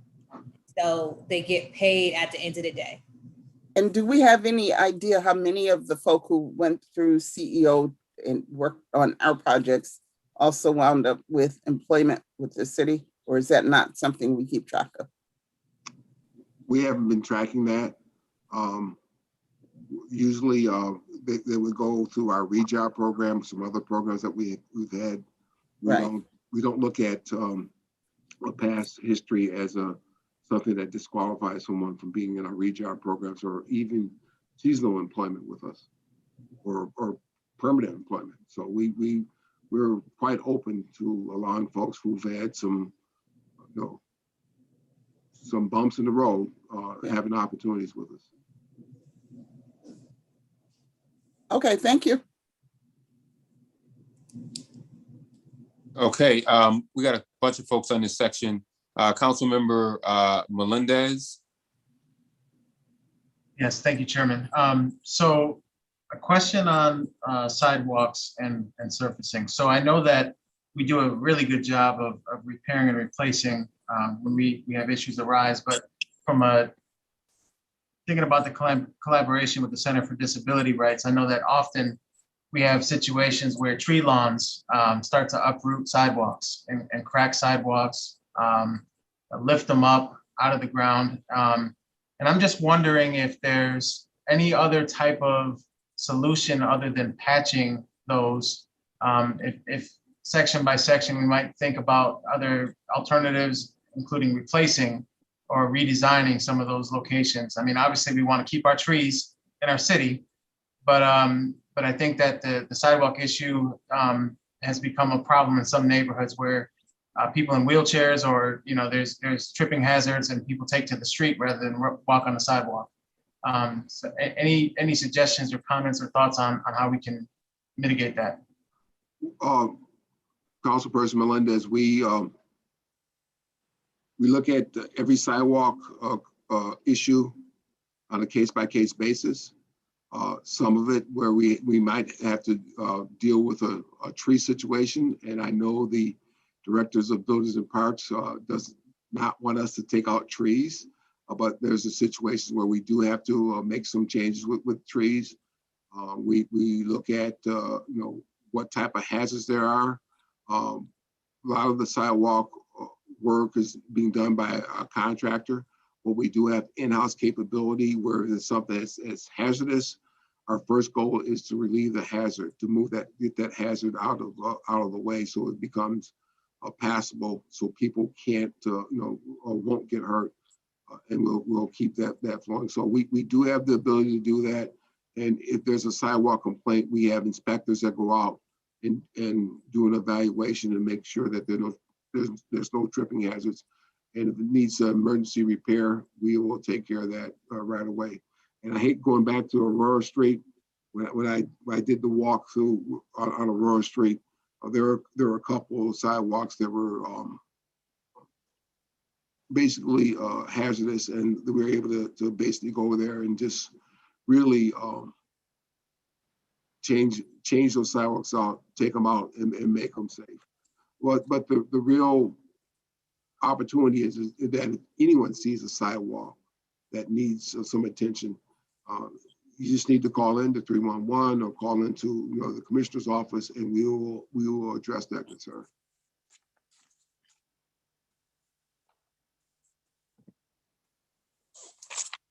You all good, Councilmember Melendez? Yes, thank you. Okay. Councilmember Lightfoot and then Gruber. Thank you, Chairman. Commissioner, maybe this has been discussed. If I missed it, please forgive me. Page 722 speaks to, I know we talked about snowplow pilot program and the success of that and the greatness of it, but it talks about seasonal labor and providing opportunities to become permanent employee. Are these new jobs that are going to be potentially provided or created, and or how does one engage, how does the citizens engage in maybe potentially becoming a candidate for employment? These are new seasonal jobs. Most of our full-time employees come in through seasonal opportunities, and they work, and sometimes they work to get their CDLs, they get more training, they have exposure to what we're doing, and then they become full-time. Most of all of our full-time staff out at the Operations Bureau and some of them at the actual waterworks and at the cemetery start off seasonal, and then they work into a full-time position. So short answer, this provides you a foot in the door and the opportunity for other job opportunities. Commissioner Jones, is there any anticipation of how many seasonal to permanent jobs this may be created this year in this budget cycle? Or you can get back to me later with that number if you don't have it. Let me get back to you on that. No problem. Thank you, sir. Okay, Councilmember Gruber and then Lupien. Thank you. Just a few questions on this operations side. And I want to touch on something Councilmember Pio had brought up before. I think that plow tracks has just been such a huge win. I hear people who use it love it. Is there an opportunity to do something similar for leaves? Is there a way to help people understand where they are in the process? We have that. Currently? Yeah, at the end of every leaf collection day on our website, you can go and see what we completed. Maybe we should do a little bit more promoting that and making sure that it's out there for you. But, and also maybe doing it proactively, like not just what's been completed, but letting someone know when their next collection day is upcoming. Is that on there too, Commissioner? Well, The schedule is. Go ahead, Mayor. The schedule is on the website and it's also mailed in the calendar. So every household gets a calendar and it shows which week they will be in a particular area, and that schedule is also on the website. Got it. Thank you. So go ahead. We complete a map at the end of each day, and it shows what we just completed, and it'll give you an indication where we're going to go next. And sometimes, you know, like Councilperson Peel said, it snows. And once it snows, we have to stop the leaf collection, or something might happen where we get backed up. So we try to anticipate where we're going to be at, but what we do is keep you abreast on what we just completed. Got it. Two other quick questions on this section, then I'll cede my time. One is I'm very excited about the sidewalk plowing pilot as well. In particular, I mean, you've heard me say this for years now, Commissioner Jones. I think if we're going to be talking about rocking the riverway and activating our river, we also need to figure out how to make sure we're maintaining those trails and active spaces during the winter months as well.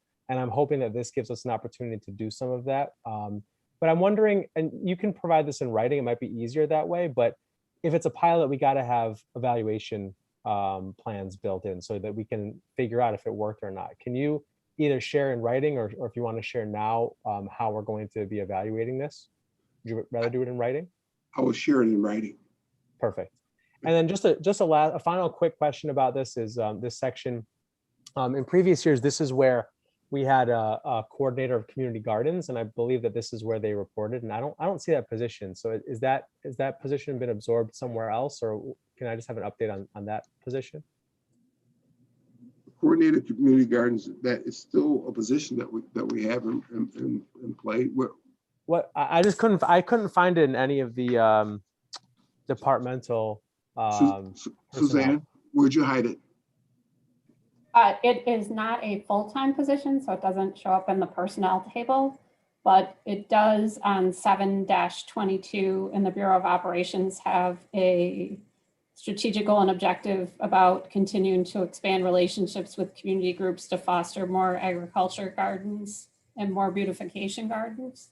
Got it. So it's a part-time position and it's still reporting to you, Karen? Yes, it is. Great. I'm hoping, last comment, I'm just hoping there's a huge amount of efficiencies to be gained with the new municipal composting program and the fact that we have someone who's doing a lot of the work around gardening and how we continue to build synergy there. So appreciate it, and I'll cede my time. It is our hope that there's a group out there that will partner with us on some larger scale composting opportunities. Great. Councilmember Lupien and then Pio.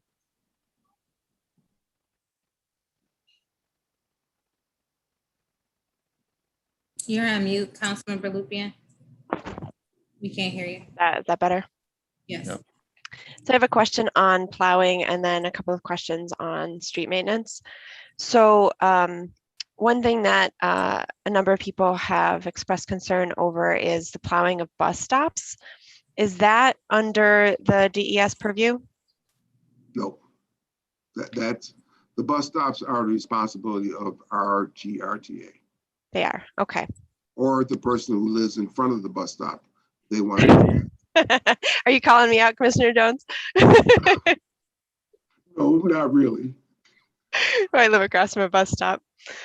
So my other questions are, so when we did the CIP hearing, I asked a question around milling and resurfacing being not having allocation this year, and you mentioned chip seal would happen. Is that right? Yes. Is there a long-term cost to not doing milling and resurfacing on residential streets? Well, we are doing milling and resurfacing on residential streets. What we're using is older money. That we have old money from previous years to do that. Just like we talked, like I talked about earlier. I hate going back to Aurora Street. Right. But that was an M&R job. where we basically went in, did all the lead services, repaired some of the actual huge deficiencies in the street, did catch basins, repaired the sidewalks, and then the last step is to M&R it. And it's something that I believe Councilperson Patterson is very happy about, because it was a street that he complained about in the past, and now it's being taken care of. So we do have funds for that. And Councilperson Lupian, the lead service initiative is going to make it very important that we do M&R and chip seal as part of our restoration process when we get into the ground to basically replace these lead services. Okay. Can you give kind of an estimate of the amount of money remaining, from previous year's budget for milling and resurfacing? I will get you that information. Thank you. And the street surface treatment in out years is bonded, to my understanding. And is there anything, I'm still learning the rules around what you can bond for. Is there anything in that category that wouldn't qualify for bonding? No. No, okay. And so kind of, I'll smush this question together. So in Beechwood, there's a lot of streets that are in rough shape, and wondering how much time do you anticipate it taking to get to the streets that need attention in Beechwood? We have an amazing system that we pay for that basically rates our streets. And they go through and they have a numerical rating based on industry metrics that are established throughout America. And I think we're in the second phase of doing that. And I'm going to ask the city engineer, Holly Beard, to give you a little bit more information on that and give you a time frame. But all of our streets are basically rated. And Holly, would you like to expand on that? Sure. We go through, we rate all the streets based on the conditions throughout the entire city, and we prioritize those based on the conditions of the streets. The long-term answer is there's never a completion date, as each street has a specific design life. So it's more cyclical as we go through. It's also based not only on condition, but the number of cars, the other needs on the street, sidewalk, curb conditions. We look at holistically each street and all of its needs, and then try to figure out strategically whether it should be a reconstruction, an M&R, a chip seal that might keep us for a few years as sort of almost a temporary measure until we could do a larger reconstruction. So there's a lot that goes into really evaluating each particular street and its special needs. And I think that it's also important to note that a lot of our residential streets have appurtenance failures, as well as we have, and this is why the work that we did in a passage of the new ordinance around those appurtenances and cutting into our streets. So in Beechwood, we did Webster Avenue over, I believe, a year. And within a year, someone came in and cut the street.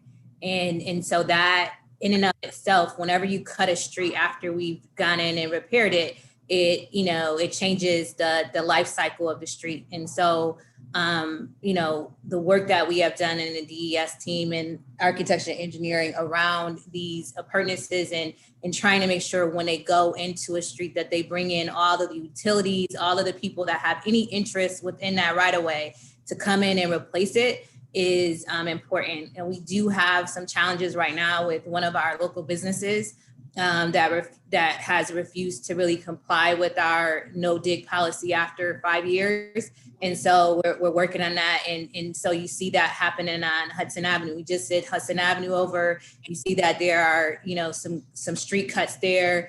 The same thing on Scio Street. And so we're just going to have to be diligent in holding these people accountable when they cut into our streets. And a lot of what you're seeing is people that have come in to put in either fiber or change some infrastructure within our right of way. and they haven't replaced the asphalt and everything the way that we will require. And sometimes it was done years ago. And that's the challenges that we're having. But as Holly and the commissioner have already indicated, if there's a street or a problem area that you want us to take a look at to see exactly when it, what it's graded at, we'll definitely do that. You can just send us an email and we'll take a look at that. Thanks. Yeah, if possible, can I get a number of streets in the East District that will get milling and resurfaced or chip sealed in the next budget year? We'll give you an update. Thank you. Yeah. Okay, I think did I get everyone on 721 to 735 that wanted to ask questions? I got one. Councilman Pio. That's right, Councilman Pio, go ahead. Quick one, the fleet maintenance technician. We only have one full-time position for all of the fleet that we have. That's for one. That's for one area within the operations bureau, and actually, he is a technician, but he's overseen by an assistant operations superintendent, who's also has a background in fleet services. And what they do is they actually do the actual writing or the actual underwriting on the vehicle to make sure that it goes into the garage for the right reason, and making sure that that person is a liaison between the garage, dispatch, and the administration of the bureau. So it works out well. We have thousands of pieces of equipment, and it's tough to coordinate all of that without having this fleet, these fleet technicians and the fleet technician supervisor. Every operating area has a fleet person associated with them. The refuse has one, the waterworks has one, and then the operations bureau, they have two people there coordinating our fleet activities. Okay, thank you. Just want to make sure they're not overworked like crazy. All right, thank you. We'll move on to section 736 to 743, which is the Bureau of Buildings and Parks. I had a question just for before I open it up to my colleagues, for Mr. Brown from the Convention Center. If you can just talk a little bit about COVID and post-COVID as you see it as it relates to the Convention Center. Thank you, Councilman Evans. And I'll be pleased not to have to talk about COVID soon. Hopefully we can get past all this. Hard to believe 16 months has gone by since the Convention Center has ultimately been closed. And although we're seeing some very encouraging signs here, as I'm sure everyone else is seeing, mainly being led by the sports and live entertainment venues. I think this is a great sign. Over the weekend, I watched a sold out on TV, a sold out 18,000 seat hockey game. There was 150,000 people at the Indianapolis 500 on Sunday. So these all bode well for getting ourselves back into what we do best, which is hosting events. I will tell you that although we haven't had events over the last a year or so, we have obviously played a pretty significant role in the community. And I know Councilman Evans has done a great job of keeping council abreast of these items, most particularly the vaccination pod for Monroe County, which we started in January. I think we're approaching somewhere around 60,000 people have been vaccinated at our site. Very proud to be playing that role. We also have partnered with FoodLink, if you recall, as a storage and isolated facility for assembling of food product for distribution throughout the community. That continues, although that has been winding down a bit.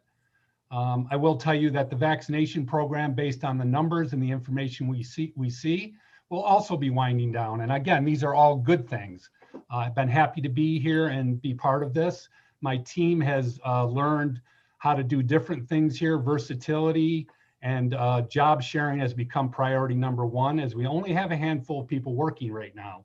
And as we talk about what the future will bring, I think we'll still be a little bit slow coming out of this from our perspective.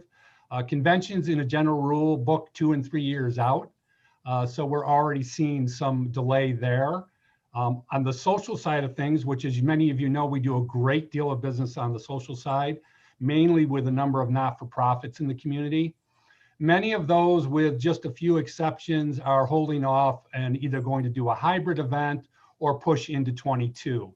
Again, not entirely unpredicted. We could kind of see that happening.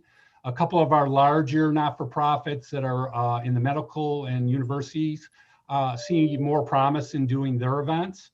But as a general rule, it's going to be kind of a sluggish start, and that's reflected in the budget that you have in front of you for next year. And I would also comment that during all of this, we've secured 2 PPP loans.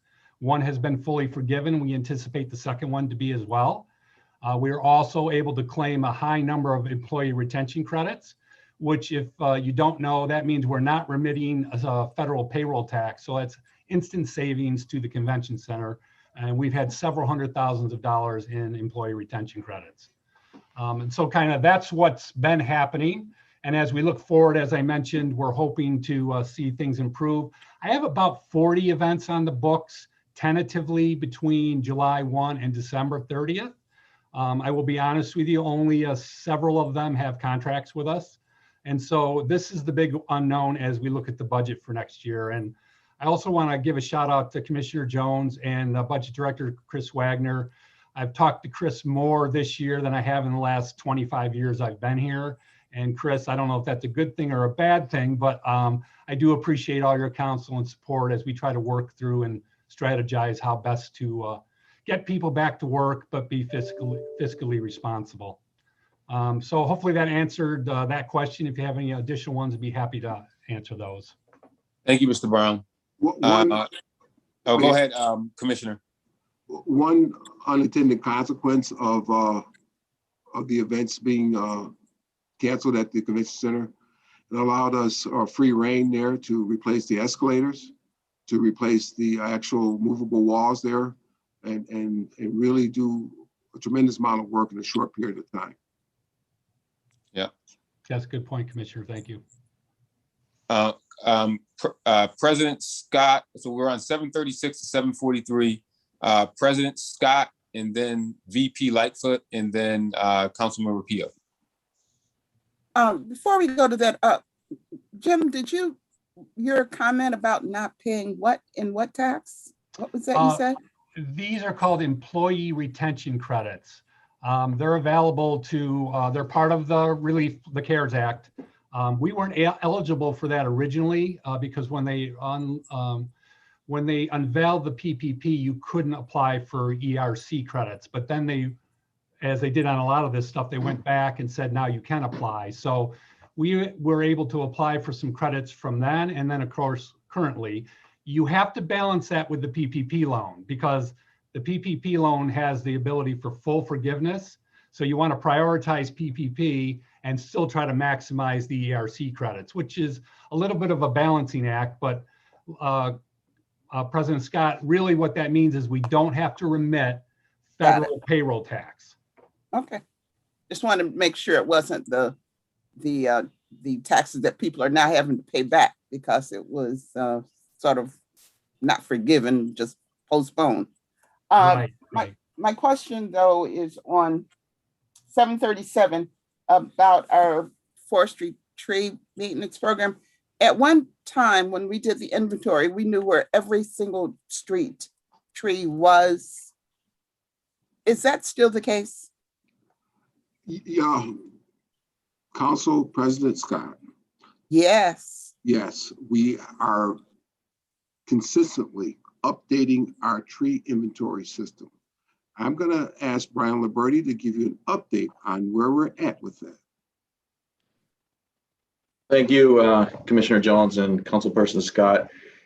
Yes, we still have a complete inventory of all of our trees, both street and park. Over the last 4 or 5 years, we've actually updated our park inventory to include GIS capabilities. So not only do we know what we have, we know exactly where it is, which just enables us to maintain that resource that much better.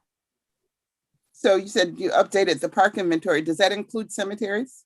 It does, both of them. Excellent. Yep. Excellent. And my only other question is about the cemetery master plan. I think you all may have mentioned, Commissioner, the lifespan recently. I don't remember what that was.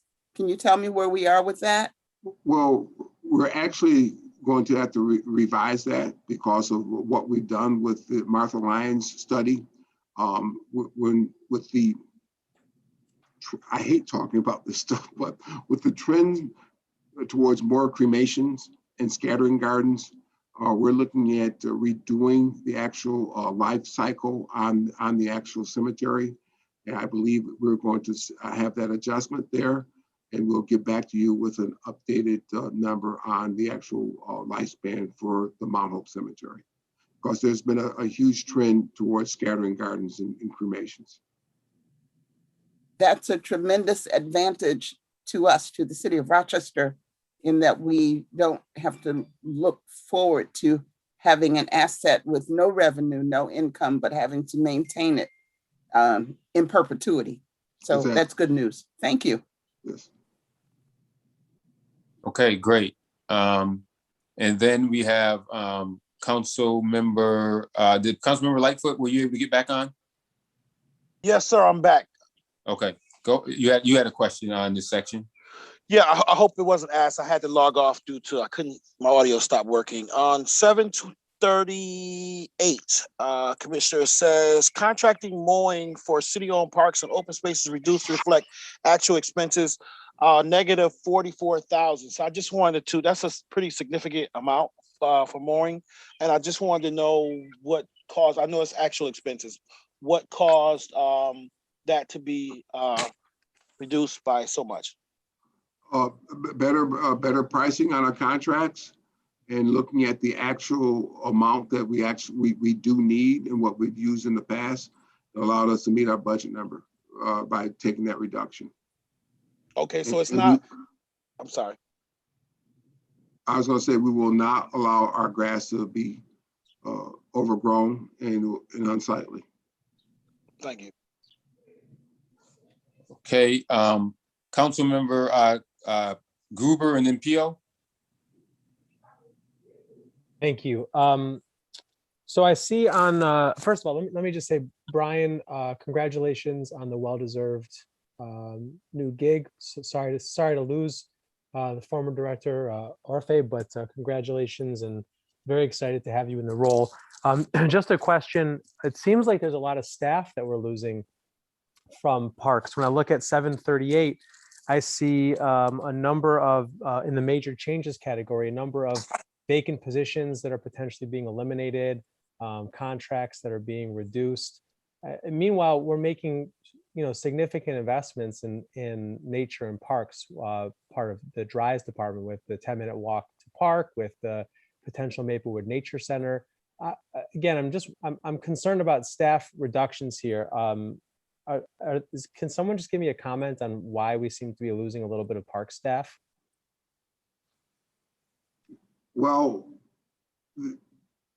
the strength of the Department of Environmental Services is that we have flexibility and where we can call on, and if we need to pull resources from the Operations Bureau to assist with parks, and if we have to pull resources from the actual buildings areas to assist, or from Main Street. We made these decisions based on what the budget numbers are, what we had to do to meet our number, and these are the choices that we had to make to meet that number. It was vetted with all the managers and the bureau heads, and they're comfortable with these adjustments, and they do believe that they can continue to get the work done. Now, if it comes back where we're running into some issues and service levels depreciate to a level that we have to come back and ask for some assistance, we will do that. But we vetted these things. We made some tough decisions, and we feel comfortable that we can keep our parks and all of our amenities at a high level of attractiveness and safe for our community. Thanks for your candor, Commissioner Jones. I will, I'll cede the floor because I know we're coming up on lunch. I just want to say one last thing about parks. You know, I've been advocating for years to figure out how to put a West Side dog park in.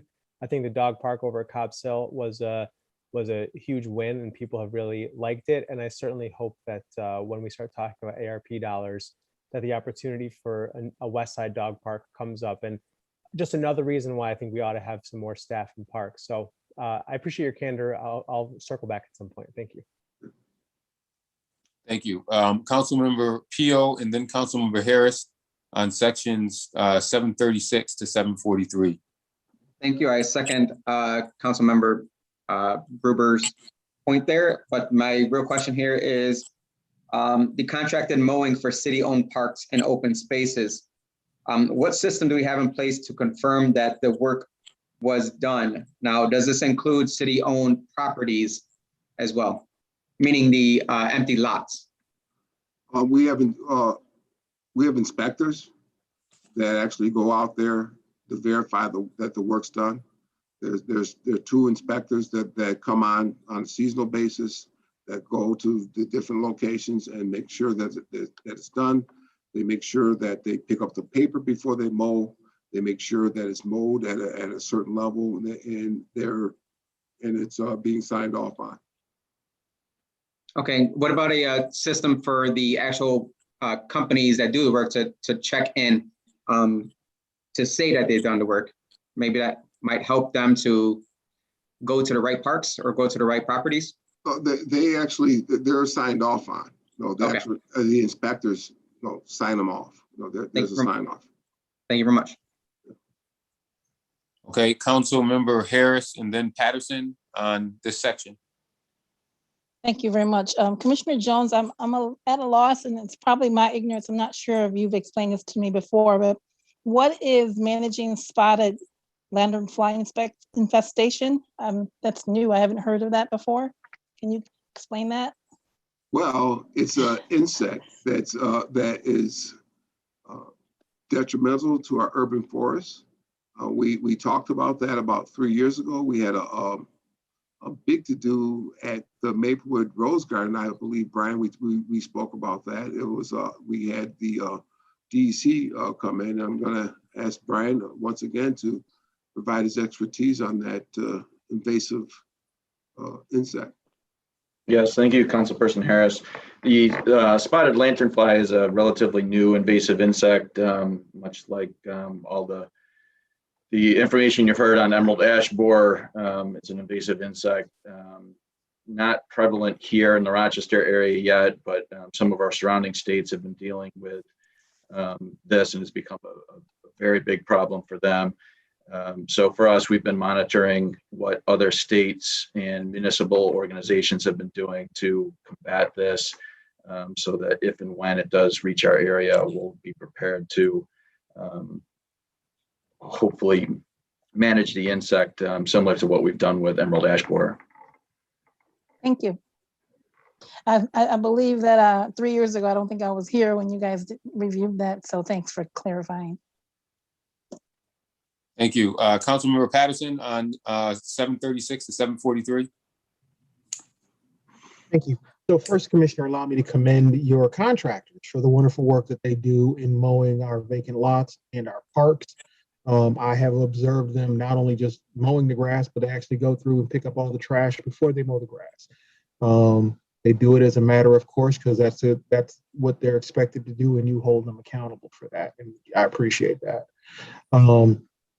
Question is this, and it's going to be a regular question. We have some neighborhood residents that would like to have those contracts for mowing some of those vacant lots. Is there any way that we could look into creating a program to do so? Obviously not this season because those contracts are gone, but potentially next year and going forward. Mayor? Duck Roll. Councilperson Patterson, we've had those opportunities. We actually have done that, and we will entertain doing that again. All right, thank you, sir. Okay. Okay. Okay, we'll move on to the pages of 744 to 748, which is equipment services. Are there any questions on equipment services, 744 to 748?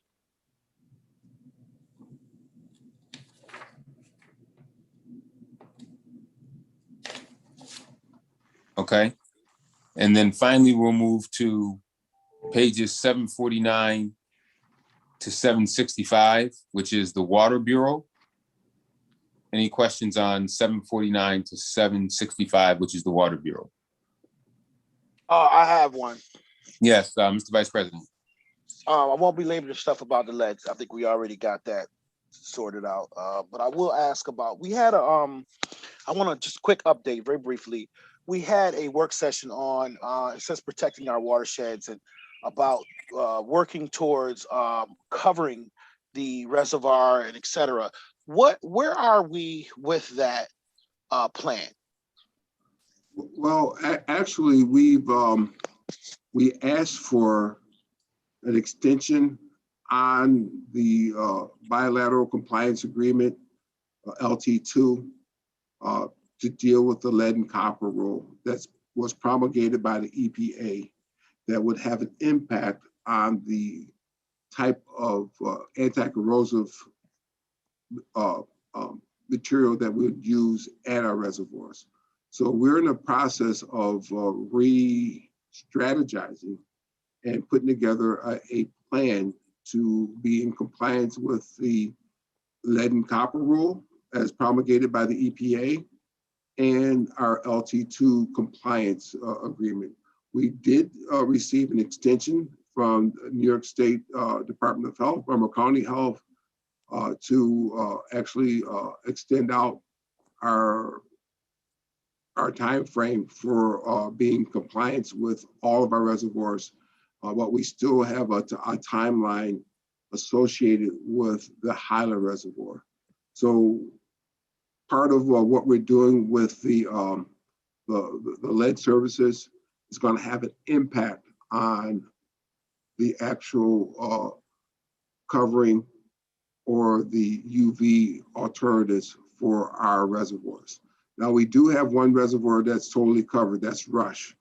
But we're in a process, we have a lot of things that are out there that we probably need to have a full-fledged council work session. I was just getting ready to ask for that. To bring you up to speed on where we're at, because there's so many things have changed since our last work session, and that was just before the pandemic hit. We had a session in March of 2020, I believe. I think the first week in March of 2020, we had a session, which makes me think it'll be maybe a great opportunity to have a council work session that's tied into a tour of the actual filtration plant, and it'll give you a good understanding of all the things that are tied together.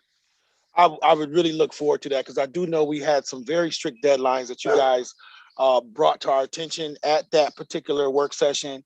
And it was, there were preliminary designs of things that we were potentially directions that we can go into. So it sounds like there's been a lot of changes. I'm grateful for the extension, and I'm looking forward to a more in-depth update around that whole issue and initiative. Thank you, Commissioner. Okay, anything else on 749 to 765? Okay, with that, I want to thank Commissioner Jones and his team, and we will adjourn and reconvene after lunch. We will reconvene at 1:50 p.m. For a budget hearing related to the Rochester Fire Department, and then Department of Recreation and Human Services, and then Emergency Communications. So we stand adjourned until